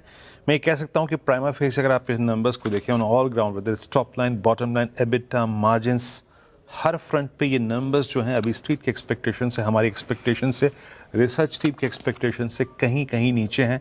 बट एक आंकड़ा जो कुछ देर में आएगा, देखिए इनके मार्जिन्स जो हैं वो एबिटा मार्जिन्स करीब 27.06 रहे और जो कि करीब 0.80 की एक्सपेक्टेशन थी। तो वहाँ पे इनका जो टॉप लाइन का आंकड़ा है उसमें एक डाइवर्जेंस है और करीब करीब आय 14,612 करोड़ रुपए की रही और एबिटा मार्जिन्स जो है वो करीब करीब 28% का अनुमान था, 27.02 रहे, वो कम थे। तो ये हर फ्रंट पर आप देखें तो यहाँ पर एक सेटबैक है। मैं कुछ देर में जब इनके ना यूएस रेवेन्यूज़ आएंगे ना उनको देखना चाहूँगा। माइट भी अगर आप देखें वो थोड़ा सा आपको एक और क्रिटिकल कंपोनेंट है जो देखना चाहिए। But top line, bottom line और मार्जिन्स के फ्रंट पे it's a disappointment. Sneha ji, आपका take, you will wait for US revenues या फिर ये नंबर्स कैसे लगे आपको? देखिए, नंबर्स तो थोड़े वीक दिखाई दे रहे हैं एंड अगर जब तक यूएस रेवेन्यू के डेटा नहीं आते ऑब्वियसली बोलना थोड़ा डिफिकल्ट है बिकॉज वो वहाँ से इनके मेजर रेवेन्यू आते हैं। बट डेफिनेटली ये बिलो एक्सपेक्टेशन है। मॉर्निंग से ही इस काउंटर में थोड़ी वीकनेस देखने को मिल रही थी, बट ये नतीजे आने के बाद डेफिनेटली ये कंफर्म हो जाता है कि इनकी जो ओवरऑल ग्रोथ ट्रैजेक्टरी है वो थोड़ी वीक है। ये थोड़ा सा सरप्राइजिंग सरप्राइजिंग है because so far across pharma counters हमने काफ़ी अच्छे नंबर्स देखे थे, स्पेशली जेनरिक सेगमेंट में नंबर्स रोबस्ट रहे हैं, बट सन फार्मा के नंबर्स एंड स्पेशली जो डोमेस्टिक फॉर्मुलेशन सेगमेंट है वो सब कंपनीज की अच्छी परफॉर्म करी थी, तो यहाँ पे इनके वीक नंबर्स वैसे सरप्राइजिंग एलिमेंट है। यूएस फार्मा जो सेगमेंट है इनकी, वहाँ पे बहुत ज़्यादा होप नहीं है बिकॉज वहाँ पे एनीवेज ये कंपनी प्राइसिंग प्रेशर थोड़ा फेस कर रही थी, सो अगर वो नंबर्स भी आ जाते तो कंफर्मेशन मिल जाएंगी, बट ओवरऑल नंबर्स वीक होने से ये काउंटर में वीकनेस रहेंगी at least in the near term. Sun Pharma के जो नंबर्स आ रहे हैं, अभी जितने भी आंकड़े आए हैं उससे यही पता चल रहा है, निष्कर्ष ही निकल रहा है कि थोड़ा वीक नज़र आ रहा है, एक्सपेक्टेशन से बिलो है नंबर और स्टॉक पर थोड़ा प्रेशर भी देखने को मिल रहा है। यूएस बिजनेस अपडेट करेंगे आपके सामने, लेकिन वक्त हो रहा है चार का चौका का सीक्वेंस बता देते हैं, फिर स्टॉक स्पेसिफिक आइडियाज़ लेंगे। सस्ता ऑप्शन के लिए हम चलेंगे मानस जी के पास, आशीष बहिती जी बताएंगे आपको एफएनओ सुपरस्टार, चार्ट का चमत्कार के लिए अमित जी हैं हमारे साथ और मिड कैप फंडा स्नेहा जी से लेंगे। तो शुरुआत कीजिए मानस जी, सस्ता ऑप्शन आपका। देखिए, सस्ता ऑप्शन के लिए पिडलाइट पे मेरा ध्यान है। पिडलाइट ने अगर हम पिछले 5-6 दिन देखें तो लगातार 20 डे मूविंग एवरेज पे सपोर्ट लिया और अब स्टॉक तैयार है एक फ्रेश ब्रेकआउट के लिए, तो इसके ऑप्शन में खरीदारी करने की राय रहेगी। पिडलाइट का जो 1480 का कॉल ऑप्शन 15 रुपए पे ट्रेड हो रहा है, उसमें खरीदारी करने की राय रहेगी। स्टॉप लॉस आपको 8 रुपए के नीचे लगाना है और टारगेट आपको 30 रुपए के सेट करना है। पिडलाइट 1480, वाकई ये दोनों स्टॉक्स गजब कर रहे हैं। एशियन पेंट्स, पिडलाइट आपके स्क्रीन पे यहाँ पर 1480 की कॉल। याद रखिएगा इस कॉल का OI ये जो लिखा है ना, ओपन इंटरेस्ट कम हो रहा है, यानी जो कॉल का राइटर है जिसने बेची है वो बैकफुट पे है। ये फेवर करता है बायर को। पहला ट्रेड आशीष बहिती जी के पास चलते हैं। आज का फिर सुपरस्टार पिक करने के लिए आशीष क्या पिक कर रहे हैं आप? जी वीरेंद्र जी, मैक्स फाइनेंशियल पे खरीदारी की सलाह रहेगी। ये हमारी मॉर्निंग में भी कॉल थी और काफी अच्छा दिन भर में इसमें ट्रेड किया है और डे हाई पे अभी भी इसमें मोमेंटम बना और इन लेवल्स पे भी इसमें अच्छी बाइंग इंटरेस्ट देखने मिल रही है। अब स्टॉप लॉस जो है उसे ट्रेल करके ऊपर ले आना है। 1640 के करीब का एक एसएल रखे अब इसमें। ऊपर में जो टारगेट रहेंगे 1700 और 1740 तक के भी लेवल्स इसमें देखे जा सकते हैं। मैक्स फाइनेंशियल एफएनओ सुपरस्टार में आशीष बहिती जी की पिक हो गई। अमित जी आप बताइए आपका चार्ट का चमत्कार। जी श्रेया जी, मैं सीमेंस के साथ जाऊंगा। यहाँ पे कल के सत्र में हमने एक मूव देखा था 10-20 डेमा के ऊपर आफ्टर कंसोलिडेशन। कल थोड़ा सा ये दब रहा, लेकिन आज के सत्र में वापस हम एक ट्रेंड कंटिन्यूएशन स्ट्रॉन्ग यहाँ पे देख रहे हैं। It's a pull back trade, consolidation से जस्ट बाहर आया तो इसे बाय करना चाहिए। 3750 का स्टॉप लॉस रहेगा और टारगेट्स रहेंगे 3920 के। ओके, 3713 पे आपका बाय कॉल, जिसका जिक्र हम कर रहे थे शुरुआत में, अपीयर होता हुआ ट्रेड्स में 2 बार अपीयर हो चुका है अब। स्नेहा जी आपका मिड कैप फंडा कॉल क्या रहेगी? मेरी मिड कैप फंडा कॉल रहेगी अपोलो हॉस्पिटल्स। तो कल कंपनी ने बहुत ही अच्छे नतीजे डिक्लेयर किए हैं, जहाँ पे एक सुपीरियर ऑपरेशनल परफॉर्मेंस हमने देखा। सभी सेगमेंट्स में इनकी जो हेल्थ केयर सर्विस सेगमेंट है, हेल्थ को, AHLL, सब में ही अच्छा खासा परफॉर्मेंस देखने को मिला। डबल डिजिट ग्रोथ इनफैक्ट हमने विटनेस किया है। एंड जो सबसे अच्छी बात रही कि न्यू हॉस्पिटल्स में लॉसेस रिकॉर्ड करने के बावजूद कंपनी ने एक कंसिस्टेंट मार्जिन इम्प्रूवमेंट दिखाया है, जो कि इनकी ऑपरेशनल एफिशिएंसी को झलकाता है। तो आगे आने वाले समय में भी इन सब सेगमेंट्स में अच्छी ग्रोथ एक्सपेक्टेड है। Plus overall realisations gradually improve होते जाएंगे पर पेशेंट जैसे हॉस्पिटल्स मैच्योर होते जाएंगे। एंड ऑपरेशनल लॉसेस हेल्थ को में फास्टर पेस पे रिड्यूस होंगे। इनफैक्ट बाय Q4 FY27 ये एबिटा पॉजिटिव टर्न अराउंड हो जाएगा। एंड जो इनकी डायग्नोस्टिक बिजनेस है वहाँ पे स्केल अप काफ़ी फास्ट पेस में हो रहा है। तो ये सभी चीज़ों को नज़र में रखते हुए जो अर्निंग्स ग्रोथ है 20% के अराउंड एक्सपेक्टेड है over next 2 years। So Apollo hospital long term point of view से देख सकते हैं with a target price of 9590। Long term perspective के हिसाब से अपोलो हॉस्पिटल काफ़ी भाग रहा है। मिड कैप फंडा में स्नेहा जी को नतीजे भी अच्छे थे और स्टॉक में कल भी रिएक्शन था, आज भी पॉजिटिव रिएक्शन। 4 का चौका का रिकैप आपके स्क्रीन पर। मानस जी ने सस्ता ऑप्शन में चुना पिडिलाइट, 1480 की कॉल लेनी है आपको, 30 का टारगेट है, 8 का स्टॉप लॉस। एफएनओ सुपरस्टार के लिए भा रहा है आशीष बहिती जी को काउंटर मैक्स फाइनेंशियल, फ्यूचर्स में खरीदारी कराए 1700 से 1740 तक के टारगेट हैं, 1640 का स्टॉप लॉस लगाना है। सीमेंस टारगेट 3920 का अमित जी की तरफ से आया है और 3750 का स्टॉप लॉस लगाना है। अच्छी स्ट्रेंथ है यहाँ पर भी। Apollo hospital long term perspective से देखें इसे और नियर टर्म टारगेट 9590 तक का आप देख सकते हैं। आगे बढ़ते हैं और एक बार निफ्टी लेकर आइए स्क्रीन पर। मात्र अब 68 अंक ऊपर रह गए हम, तो ऊपरी स्तरों से बढ़त तो गवाई है निफ्टी ने।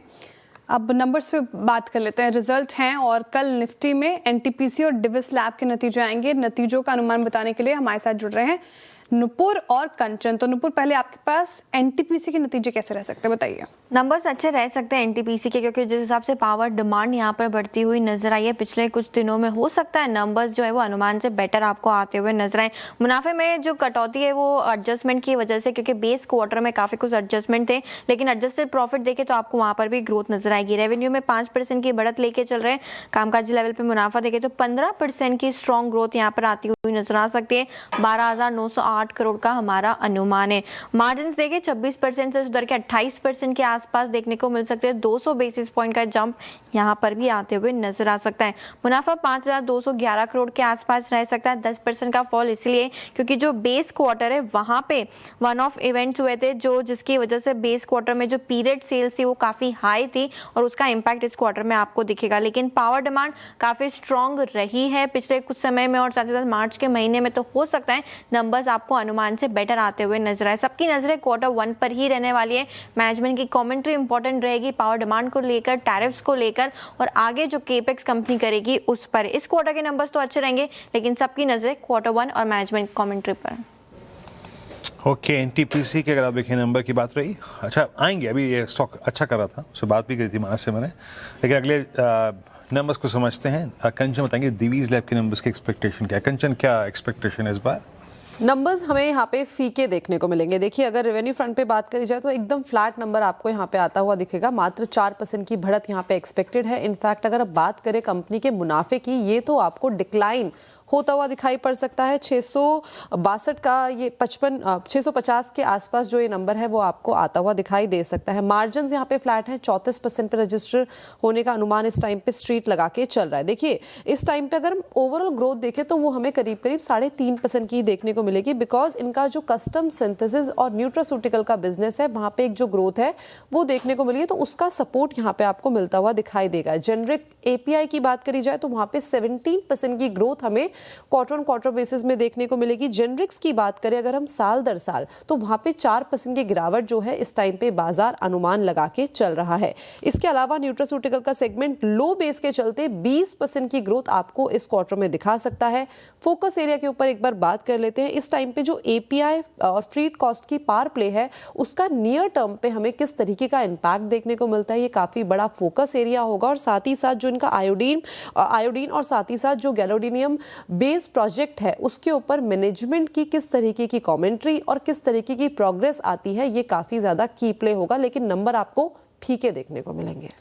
दिविस लैब के नंबर फीके रह सकते हैं, तो ये स्ट्रीट का अनुमान है। शुक्रिया नुपुर और कंचन ये जानकारी के लिए कि नतीजे कैसे रह सकते हैं। अच्छा, एक इम्पॉर्टेंट इवेंट आरबीआई बोर्ड बैठक, इस पर नजर रहेगी मार्केट की, क्या क्योंकि फाइनेंशियल ईयर 26 के लिए सरकार को होने वाले सरप्लस ट्रांसफर पर फैसला लिया जाएगा और क्या इस बार भी आरबीआई रिकॉर्ड के करीब पे आउट करेगा और इसका सरकार की वित्तीय स्थिति पर क्या असर होगा, बड़ा सवाल यही है। इस पर ज्यादा जानकारी के लिए ऋतु जुड़ रही हैं। ऋतु, गुड आफ्टरनून, बताइए क्या लगता है आपको, क्या एक्सपेक्ट? आज एक important reserve bank of India की सेंट्रल बोर्ड की मीटिंग हो रही है जिसमें वो FY26 का डिविडेंड या सरप्लस ट्रांसफर डिसाइड करेंगे सेंट्रल गवर्नमेंट के लिए। और ये कि बहुत ही इंपॉर्टेंट नंबर है जो मार्केट्स वॉच करते हैं। जो कंसेंसस एस्टिमेट्स है, अगर आप जो वेरियस इकोनॉमिस्ट ने नंबर्स पुट आउट किए हैं, वो है करीब 3 लाख करोड़। अगर ये नंबर एक्चुअली ऐसे आता है तो this will be another record पे आउट जो आरबीआई देगा सेंट्रल गवर्नमेंट को। अगर आप रेंजेस देखें, कोटक बैंक की रेंज जैसे 3.2 to 3.6 लाख है, standard chartered 2.7 to 3 lakh, bank of Baroda 3 to 3.2 lakh. So ये काफ़ी वाइड रेंज है, बट कंसेंसस एस्टिमेट ये है कि करीब 2.7 से 3 लाख तक का लाख करोड़ तक का डिविडेंड इस बार ट्रांसफर हो सकता है। ये डिविडेंड हायर इस बार क्यों होगा, इसके कई कारण हैं, क्योंकि FY26 में फॉरेक्स इंटरवेंशन जो आरबीआई ने किया है उससे गेन्स होंगे, higher earnings on foreign assets, global yields भी काफ़ी एलिवेटेड रही फॉर मोस्ट ऑफ FY26, उससे भी उनकी इनकम बढ़ी है। और गवर्नमेंट सिक्योरिटी होल्डिंग्स पे of course strong interest income and balance sheet भी आरबीआई की एक्सपैंड हुई, इस सब को लेकर ये नंबर इस बार बड़ा अगेन एक्सपेक्टेड है। द की वेरिएबल इस बार वो होगा कंटिजेंसी रिस्क बफर, वो क्या डिसाइड करते हैं। पिछली बार वो 7.5% था, this is at the upper end of the range. अगर वो सेम मेंटेन करते हैं तो सरप्लस उस हिसाब से करीब ये 3 लाख फिगर पे अराइव किया है। वो अगर ज़्यादा या कम होता है उस हिसाब से सरप्लस ऊपर या नीचे भी जा सकता है। और ये गवर्नमेंट के लिए काफ़ी इंपॉर्टेंट नंबर है। इस साल के लिए गवर्नमेंट ने बजट किया है 3.16 लाख करोड़, जो कि कंबाइंड डिविडेंड है फ्रॉम बैंक्स, आरबीआई और फाइनेंशियल इंस्टीट्यूशंस। इसमें आरबीआई अलोन उनका डिविडेंड ही अगर आप देखें, फॉर इंस्टेंस फॉर FY25 में it was 50% of the non tax revenue for the government. So ये काफ़ी बड़ी रकम है और काफ़ी इंपॉर्टेंट भी सरकार के लिए। चलिए, तो बहुत बहुत शुक्रिया आपका इस पूरी चर्चा के लिए। और ये अगर आप देखें सरकार को इस बार कितना बड़ा सहारा मिलेगा आरबीआई से, लेट्स सी। हाँ, खैर आने वाले वक्त में ये अमाउंट कितनी है, कितना जाएगी या फिर कितना डेविएट करेगी सरकार की, अगर आप देखें अनुमान से, वो क्लियर हो जाएगा। चलिए, अब आज के बिग मार्केट वॉइसेस की कड़ी में दीपन मेहता से चर्चा शुरू करते हैं। दीपन सर, नमस्कार, कार्यक्रम में स्वागत है। धीरे धीरे जैसे कहते हैं ना, हम अपने इस महल जो कहते हैं ना, रीबिल्डिंग प्रोसेस जो हमारी है उसमें एक एक ईंट रोज जोड़ रहे हैं। क्रूड का हमने लास्ट वीक जब आपसे बात हो रही थी ऑलमोस्ट 125 का लेवल भी देखा, रुपया हमने ऑलमोस्ट 97 के जोन में देखा, बट 2 दिन से रिकवरी है। प्लेसमेंट मार्केट की और बाकी indicators considering US bond yields, rupee dollar equation and crude, क्या फीलिंग आ रही है कि एटलीस्ट एक रीजनेबल बेस हमने 23,500 पे, 23,400 पे, 23,300 पे क्रिएट करा है क्या? Virendra, good afternoon. आपके शो पर इनवाइट करने के लिए बहुत बहुत धन्यवाद। अभी तो ऐसा लग रहा है कि ये एक सॉलिड सपोर्ट लेवल है, लेकिन इसका अजम्पशन ये है कि इवेंचुअली हमारे पास एक पीस डील होगी विद ईरान। इवेंचुअली कोई एक तरीके का अग्रीमेंट बन जाएगा और जो वॉर चल रही है वो समाप्त हो जाएगी और strait of Hormuz will open up और जो ऑयल के prices will go back to normal see maybe by the end of June और सो। तो ये अजम्पशन अगर टिका है, ये अजम्पशन अगर सच है, तो डेफिनेटली यहाँ से मार्केट धीरे धीरे बिल्ड करेगा and can go back higher and higher up to its earlier highs और काफी अच्छी रिट्रेसमेंट आ सकती है। लेकिन जैसे आप जानते हैं, प्रेसिडेंट ट्रंप का कहना बहुत मुश्किल है कौन सा स्टेप लेंगे। और अगर ये जो फाइट यहाँ पर चल रही है गल्फ में, अगर वो बढ़ जाती है और स्ट्रेट ऑफ हॉर्मुज और भी ज्यादा बंद हो जाता है और लंबे समय तक और ऑयल प्राइसेस और भी बढ़ जाते हैं, तो then all bets are off the window. तो ये पोजीशन है और इसका जवाब किसी के पास भी नहीं है। I doubt if President Trump also has a answer to this thing. इसलिए हम यही सोचते हैं, वी आर होपफुल कि ये जो प्रॉब्लम है गल्फ का वो सॉल्व हो जाएगा और धीरे धीरे जो एक्चुअल फंडामेंटल्स है जो कि काफी अच्छे निकले हैं इन दिस फाइनेंशियल ईयर और जिस क्वार्टर में हम जो क्वार्टर के एनालिसिस कर रहे हैं, काफी अच्छे फंडामेंटल्स आए, तो markets are building on these fundamentals.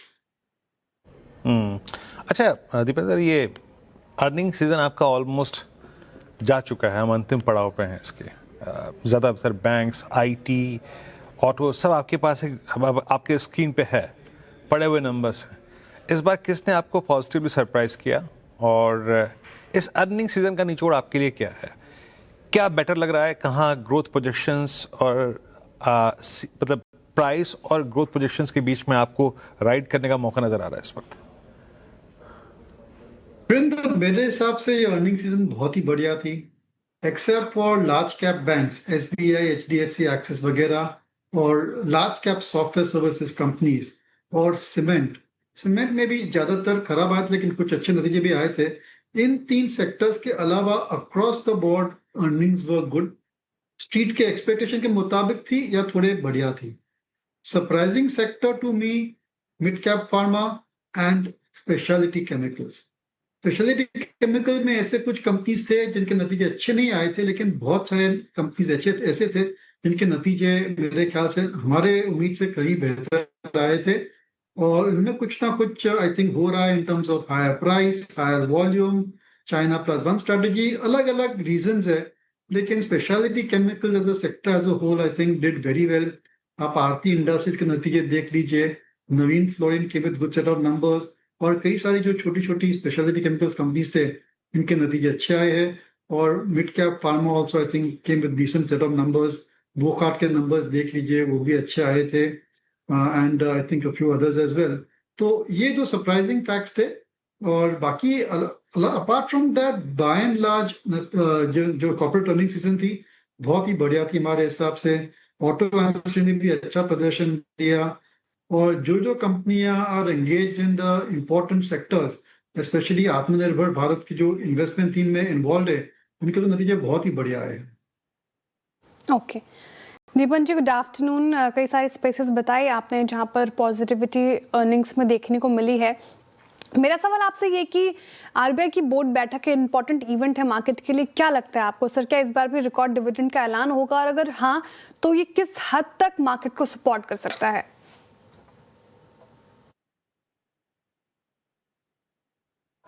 दीपन जी, देखिए जिस हिसाब से ऑयल के दाम बढ़ रहे हैं और गवर्नमेंट को definitely they are absorbing the subsidy, तो अगर आरबीआई का डिविडेंड अच्छा आता है तो जो फिस्कल डेफिसिट पर इतना बड़ा रिस्क है, क्योंकि इस साल का fiscal deficit can certainly go out of hand because of subsidy payment to oil marketing company. तो अगर आरबीआई का डिविडेंड अच्छा आता है तो ये जो प्रॉब्लम है वो थोड़ा उसके ऊपर गवर्नमेंट को राहत मिल सकती है। So let's wait and see, hopefully it may turn out to be a good development for the market. और अच्छा डिविडेंड आता है तो जरूर से सेंटिमेंट पर इंप्रूवमेंट आ सकती है, क्योंकि आज की तारीख में अगर हम दबे हुए हैं, मार्केट दबा हुआ है, इसकी वजह यह है कि शायद आगे चल के गवर्नमेंट एक्सपेंडिचर पर असर आ सकता है because of higher subsidy payment, या फिर इन्फ्लेशन कंट्रोल करने के लिए आरबीआई और रुपये को बचाने के लिए आरबीआई अगर इंटरेस्ट रेट बढ़ाती है तो that also is negative for the economy. इसलिए अगर कुछ ऐसा अच्छा डिविडेंड मिल जाता है आरबीआई से तो डेफिनेटली ये जो रिस्क फैक्टर्स है, दो रिस्क फैक्टर हमने कहा, वहां पर थोड़ी हमें कंफर्ट मिल सकती है। दीपन जी, कुछ और स्पेसेस पर आपसे बात करना चाहूंगी। ईएमएस स्पेस फोकस में रहा है पिछले कुछ सत्रों से, इनफैक्ट पूरा इस साल, पिछले साल भी हमने डिस्कस किया था। केन्स वायदा का टॉप गेनर बना हुआ है 6.5%। डिक्सन के नतीजे के बाद हमने एक अच्छी रैली देखी।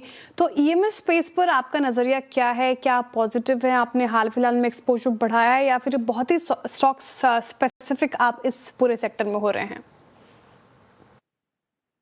आई थिंक ईएमएस सेक्टर के लॉन्ग टर्म फंडामेंटल्स अभी भी इंटैक्ट है, लेकिन इन्वेस्टर्स को कभी कभी ऐसा वेकअप कॉल मिल जाता है, क्योंकि कोई भी मैन्युफैक्चरिंग या कोई भी बिजनेस हो वहां पर अप्स डाउन आते रहते हैं, क्योंकि it's not like a straight line. और एक्सेल में प्रोजेक्ट करना आसान है, लेकिन एट द ग्राउंड लेवल कई बार बहुत सारे कॉम्प्लिकेशन आ जाते हैं, और वही हमने देखा है ईएमएस कंपनीज के नतीजे में।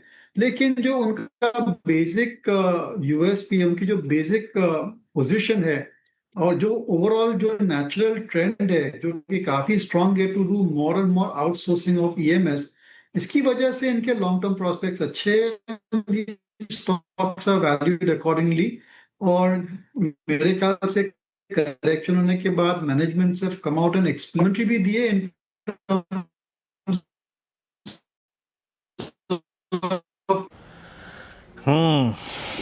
आज दीपन जी की दिल की बात पूरी हमें सुना नहीं दे रही आज, है ना, आज साथ नहीं दे रहा है हमारा जिस लाइन पे आप पैच है। सर टाटा साहब, अगर आप एक बार फिर से डिस्कनेक्ट करके जोड़े हैं दीपन जी को तो ज़्यादा सही रहेगा।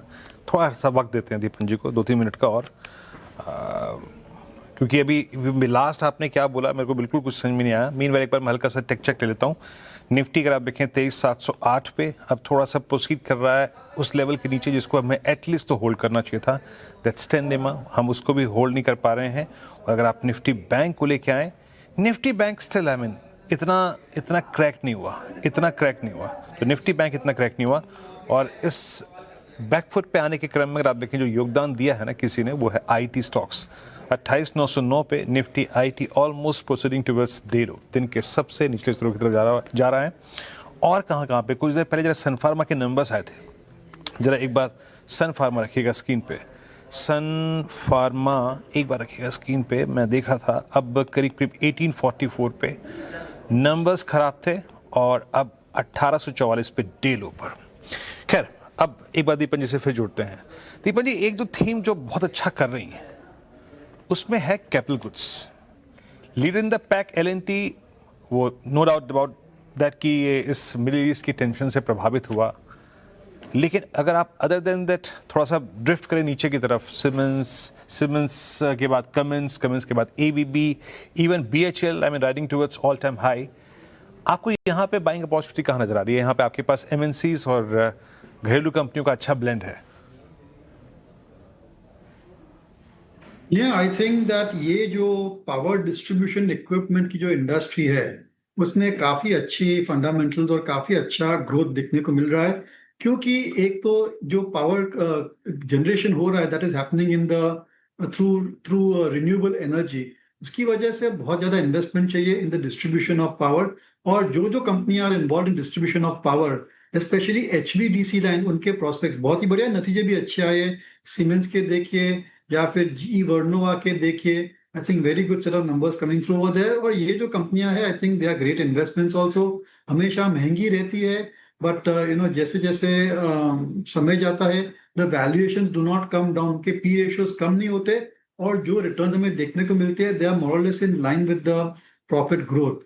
उसके अलावा I think that in the entire space of capital goods अभी भी जितने भी नतीजे आए थे from the solar equipment and the wind equipment, मेरे ख्याल से नतीजे अच्छे आए थे। अर्निंग विजिबिलिटी भी काफी अच्छी है, एक्सपोर्ट प्रोस्पेक्ट्स भी है, इसलिए I would think that that could be still remaining a very out performing sector. लेकिन फिर भी ये जो कैपिटल गुड्स है वहां पर जरूर से इन्वेस्टर्स को ओवरवेट रहना चाहिए। और जहां जहां कंपनीज की जो ऑर्डर बुक पोजीशन बहुत ही स्ट्रांग है, जैसे कि भेल देख लीजिए, I think I was just checking, उसकी जो order book position is about 7 to 8 times trailing 12 month. मैंने उनकी अर्निंग विजिबिलिटी इतनी बढ़िया है कि this company can grow at 25-30% for next 3-4 years और so. So these are the companies I think investors should look at. आप अब ले लीजिए, करेक्शन में लीजिए, दैट्स अप टू यू, लेकिन यहाँ पर अर्निंग विजिबिलिटी अच्छी है और अर्निंग्स की ग्रोथ भी काफी अच्छी आ सकती है। अच्छा दीपन जी, मेरा प्रश्न आखिरी पॉसिबली आपसे, आप हमेशा PSU बैंक्स में की तरफ आपका झुकाव रहा है। SBI ने जो किया इस बार और मोस्ट स्पेशली जिस ट्रजेक्ट्री में इनके मार्जिन्स रहे, आपको थोड़ा सेटबैक महसूस हुआ क्या? और क्या 27 के लिए जहां पे इन्फ्लेशन की ट्रजेक्ट्री ऑल दो अभी तो RBI के कंफर्ट जोन में है बट लेटर सूनर अगर गई बाहर, RBI को रेट हाइक लेना पड़ा, ऐसे में क्या 3% से नीचे की NIMs की ट्रजेक्ट्री, उसमें आप SBI पर क्या व्यू रखेंगे और इवन PSU बैंक्स पे क्या व्यू रखेंगे उस सूरत हाल में? देखिए वीरेंद्र, आई थिंक पूरी बैंकिंग सेक्टर एक रेड ओशन बन गई है, बहुत ज्यादा कंपटीशन है और इस टाइप के नेट इंटरेस्ट मार्जिन सस्टेनेबल नहीं है। बहुत सारा कंपटीशन भी है with in the industry, NBFC से भी कंपटीशन आ रहा है और न्यू जनरेशन फिनटेक लेंडर से भी कंपटीशन आ रहा है।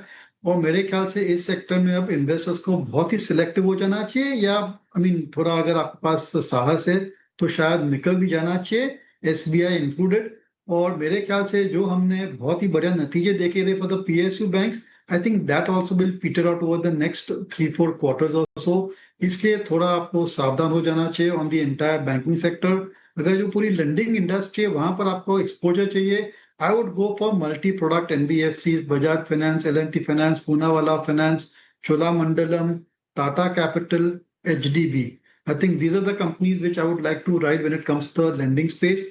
बैंक्स में थोड़ा मैं कंजर्वेटिव बनना चाहता हूँ, कुछ एक्सेप्शंस है, usual disclosure VNR clients are invested, IDFC first bank और AU small finance bank, I think Ujjivan small finance bank, यहाँ पर थोड़े नतीजे अच्छे आ सकते हैं उनका मैनेजमेंट की वजह से या फिर growth prospects in terms of runway for growth. But other than that मैं बैंक्स पर थोड़ा कॉशियस बनना चाहता हूँ।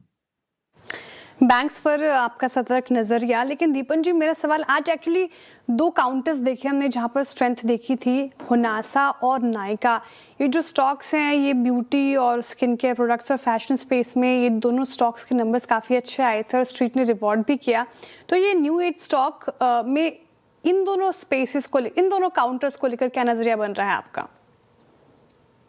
देखिए वीरेंद्र ने कहा था अर्निंग सीजन के बारे में कि एंड आई सेड कि सभी नतीजे अच्छे आए थे, और मैंने बैंक्स कहा था, large cap banks was negative and I said large cap software. आप FMCG को भी ऐड कर सकते हैं, whether it's HUL, Emami, Godrej, Dabur, except for Nestle I was very disappointed with FMCG also. FMCG I think एक स्ट्रक्चरली स्लो इंडस्ट्री हो गई है।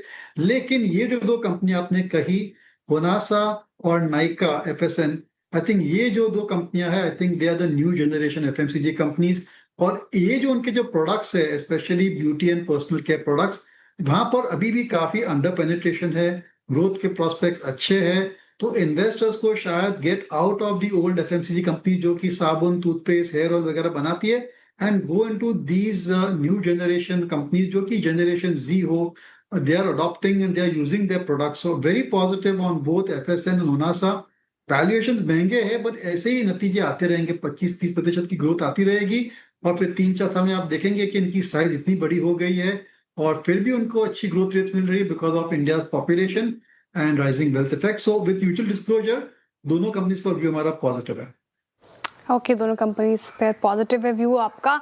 बहुत शुक्रिया दीपन जी, आज हमारे साथ जुड़ने के लिए, तमाम सवालों के जवाब देने के लिए. इतनी कठिनाई हुई आपसे बात करने में आज, क्योंकि नेटवर्क उतना दुरुस्त था नहीं, लेकिन फिर भी आप जुड़े और सभी सवालों के जवाब दे. सर बहुत शुक्रिया आपके वक्त के लिए.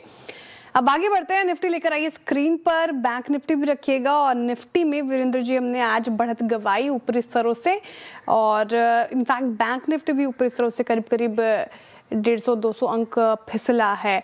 तो मतलब जो प्रॉफिट बन रहा था वो लोगों ने प्रॉफिट बांधा है इंट्राडे में. वीकेंड का कोई रिस्क रखना नहीं चाहते वो, तो स्ट्रैटेजी वही होगी क्या क्लोजिंग की?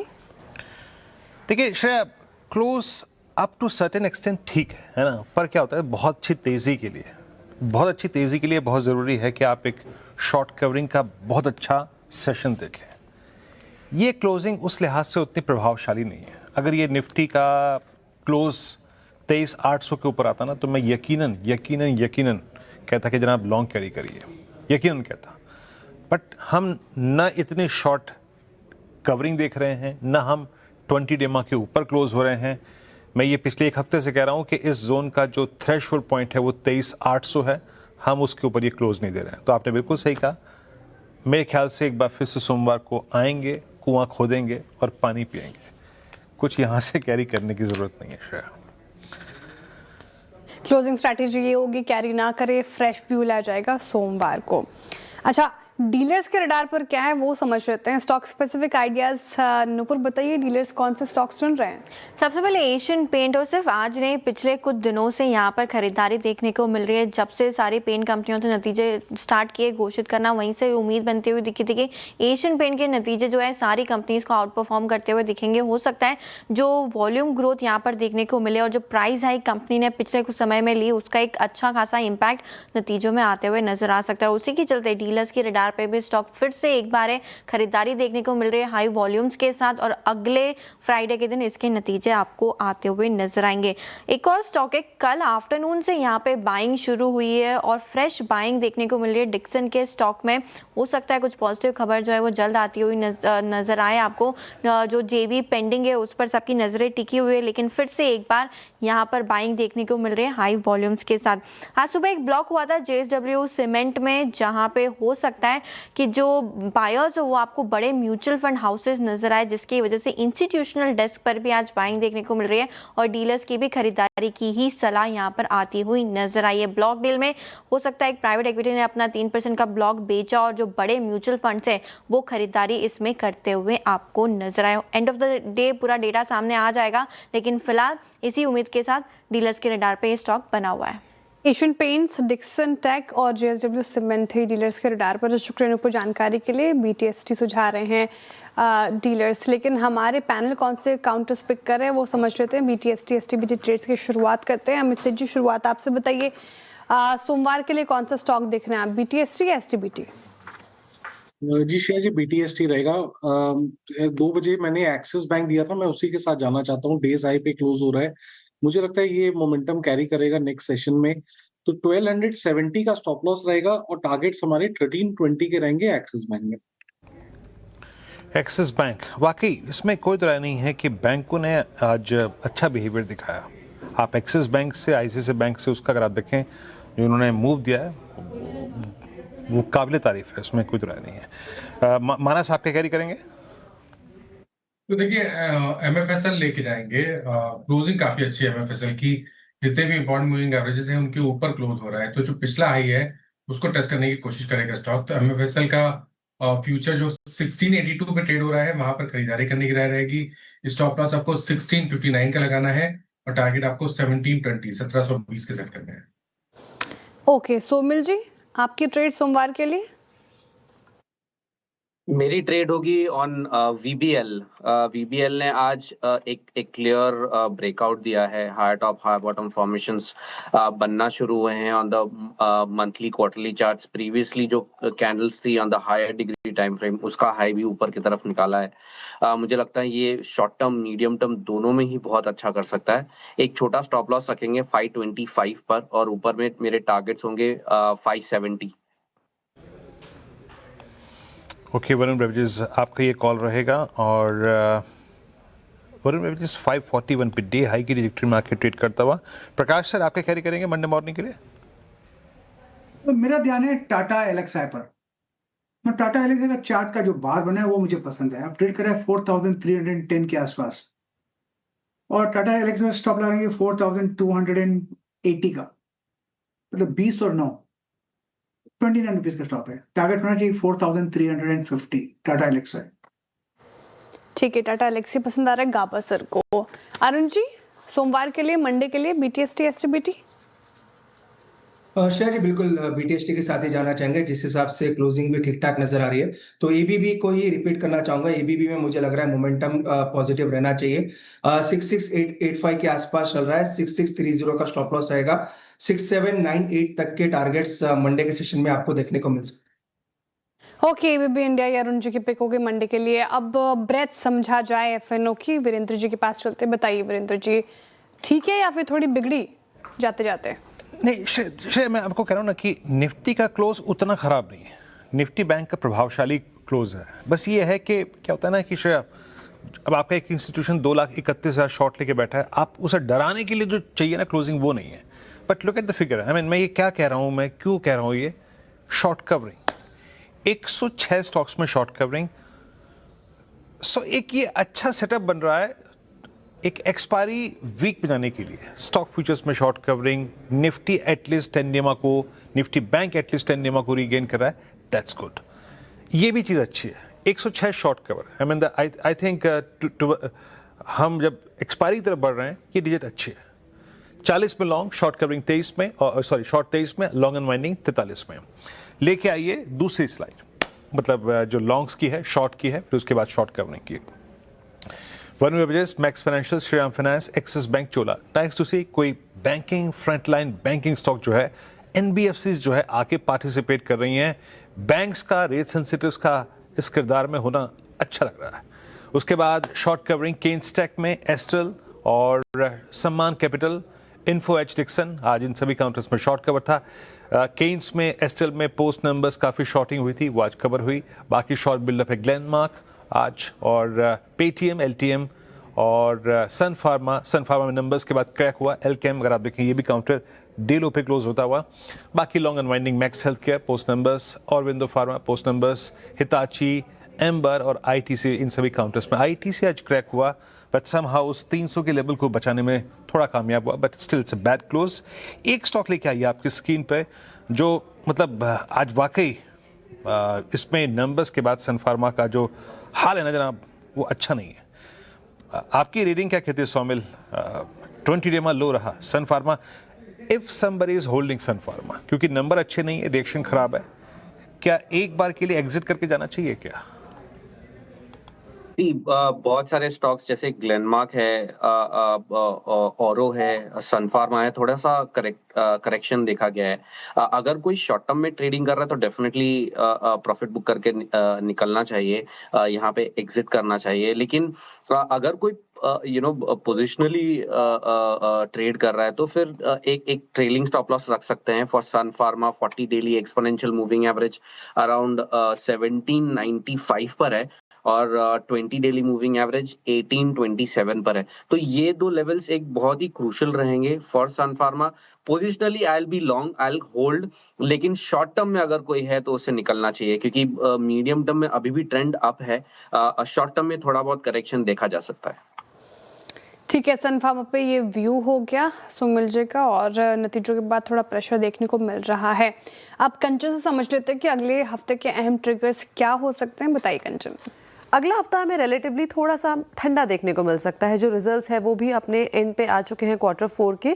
शुरुआत अगर हम करें 25 में यानी कि मंडे से, तो यूएस का मार्केट जो है वो एक्सटेंडेड वीकेंड मना रहा होगा। मेमोरियल डे के चलते वहाँ पे छुट्टी है। अगर इंडिया की बात करें तो नतीजे कुछ आने वाले। Hitachi energy, Suzlon, RVNL, IGL और कॉनकॉर अपने Q4 के नंबर्स को पेश करेंगे। ट्यूसडे की तरफ डायरेक्टली बढ़ते हैं। यहाँ पे यूएस का हाउस प्राइस इंडेक्स का डेटा आएगा।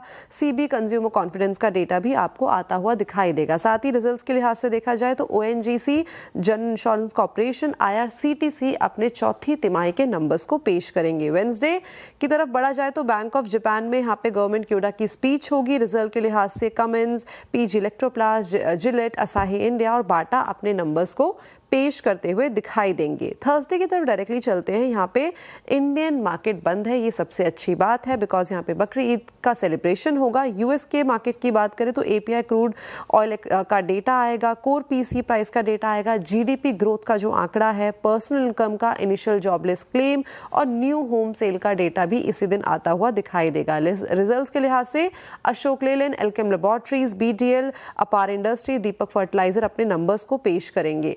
फ्राइडे की बात करें तो जापान में अनएम्प्लॉयमेंट रेट का डेटा आएगा। साथ ही कंज्यूमर कॉन्फिडेंस का डेटा भी इसी दिन आएगा। रिजल्ट में Asian paints, Trent, L&T finance और ग्लेनमार्क फार्मा अपने नतीजे पेश करते हुए दिखाई देंगे। LIC की यहाँ पे रिकॉर्ड डेट है बोनस की 1:1। और सैटरडे की अगर हम बात करें तो जापान में रिटेल सेल्स का डेटा आएगा। चाइना में NBS मैन्युफैक्चरिंग PMI का डेटा और इंडिया में इंडस्ट्रियल एंड मैन्युफैक्चरिंग का भी डेटा आपको आता हुआ दिखाई देगा। लेकिन अच्छी बात, थर्सडे को इंडियन मार्केट बंद है। ये अच्छी बात तो आखिर में कह दिया आपने कंचन, बीच में भी बोली बीच में कहा था आपने। चलिए, अहम ट्रिगर्स जहां पर बाजार की नजरें रहेंगी तो देखने वाली बात होगी कि अगला हफ्ता कैसा रहता है मार्केट के लिए। ये हफ्ता ठीक ठाक था। इनफैक्ट आज भी क्लोजिंग अगर आप देखें तो ठीक ही हो रही है, लेकिन कुछ काउंटर्स पर हम राय लेना चाहेंगे। एक बार पेटीएम लेकर आइएगा स्क्रीन पर। पेटीएम आज लगभग 3.5% पौने 4% के गिरावट के साथ क्लोज होने की तैयारी ब्लॉक डील की खबरों के बाद।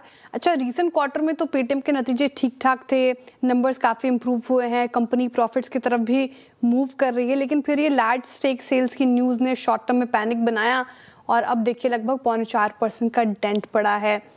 गाबा सर, पेटीएम जिस तरीके से टूटा आज के सेशन में, क्या चार्ट्स पर अब पैटर्न्स बने हैं, किस दिशा जाएगा पेटीएम? देखिए, ऐसा है कि थका हुआ पैटर्न है पेटीएम। अप मूव का चांस नहीं है, डाउन मूव का भी चांस नहीं, दोनों तरफ चांस नहीं। एक क्रूशियल सपोर्ट है पेटीएम में करीब 1080, वो टूटा तो गिरावट आ सकती है, फिर 1000 भी देखेंगे।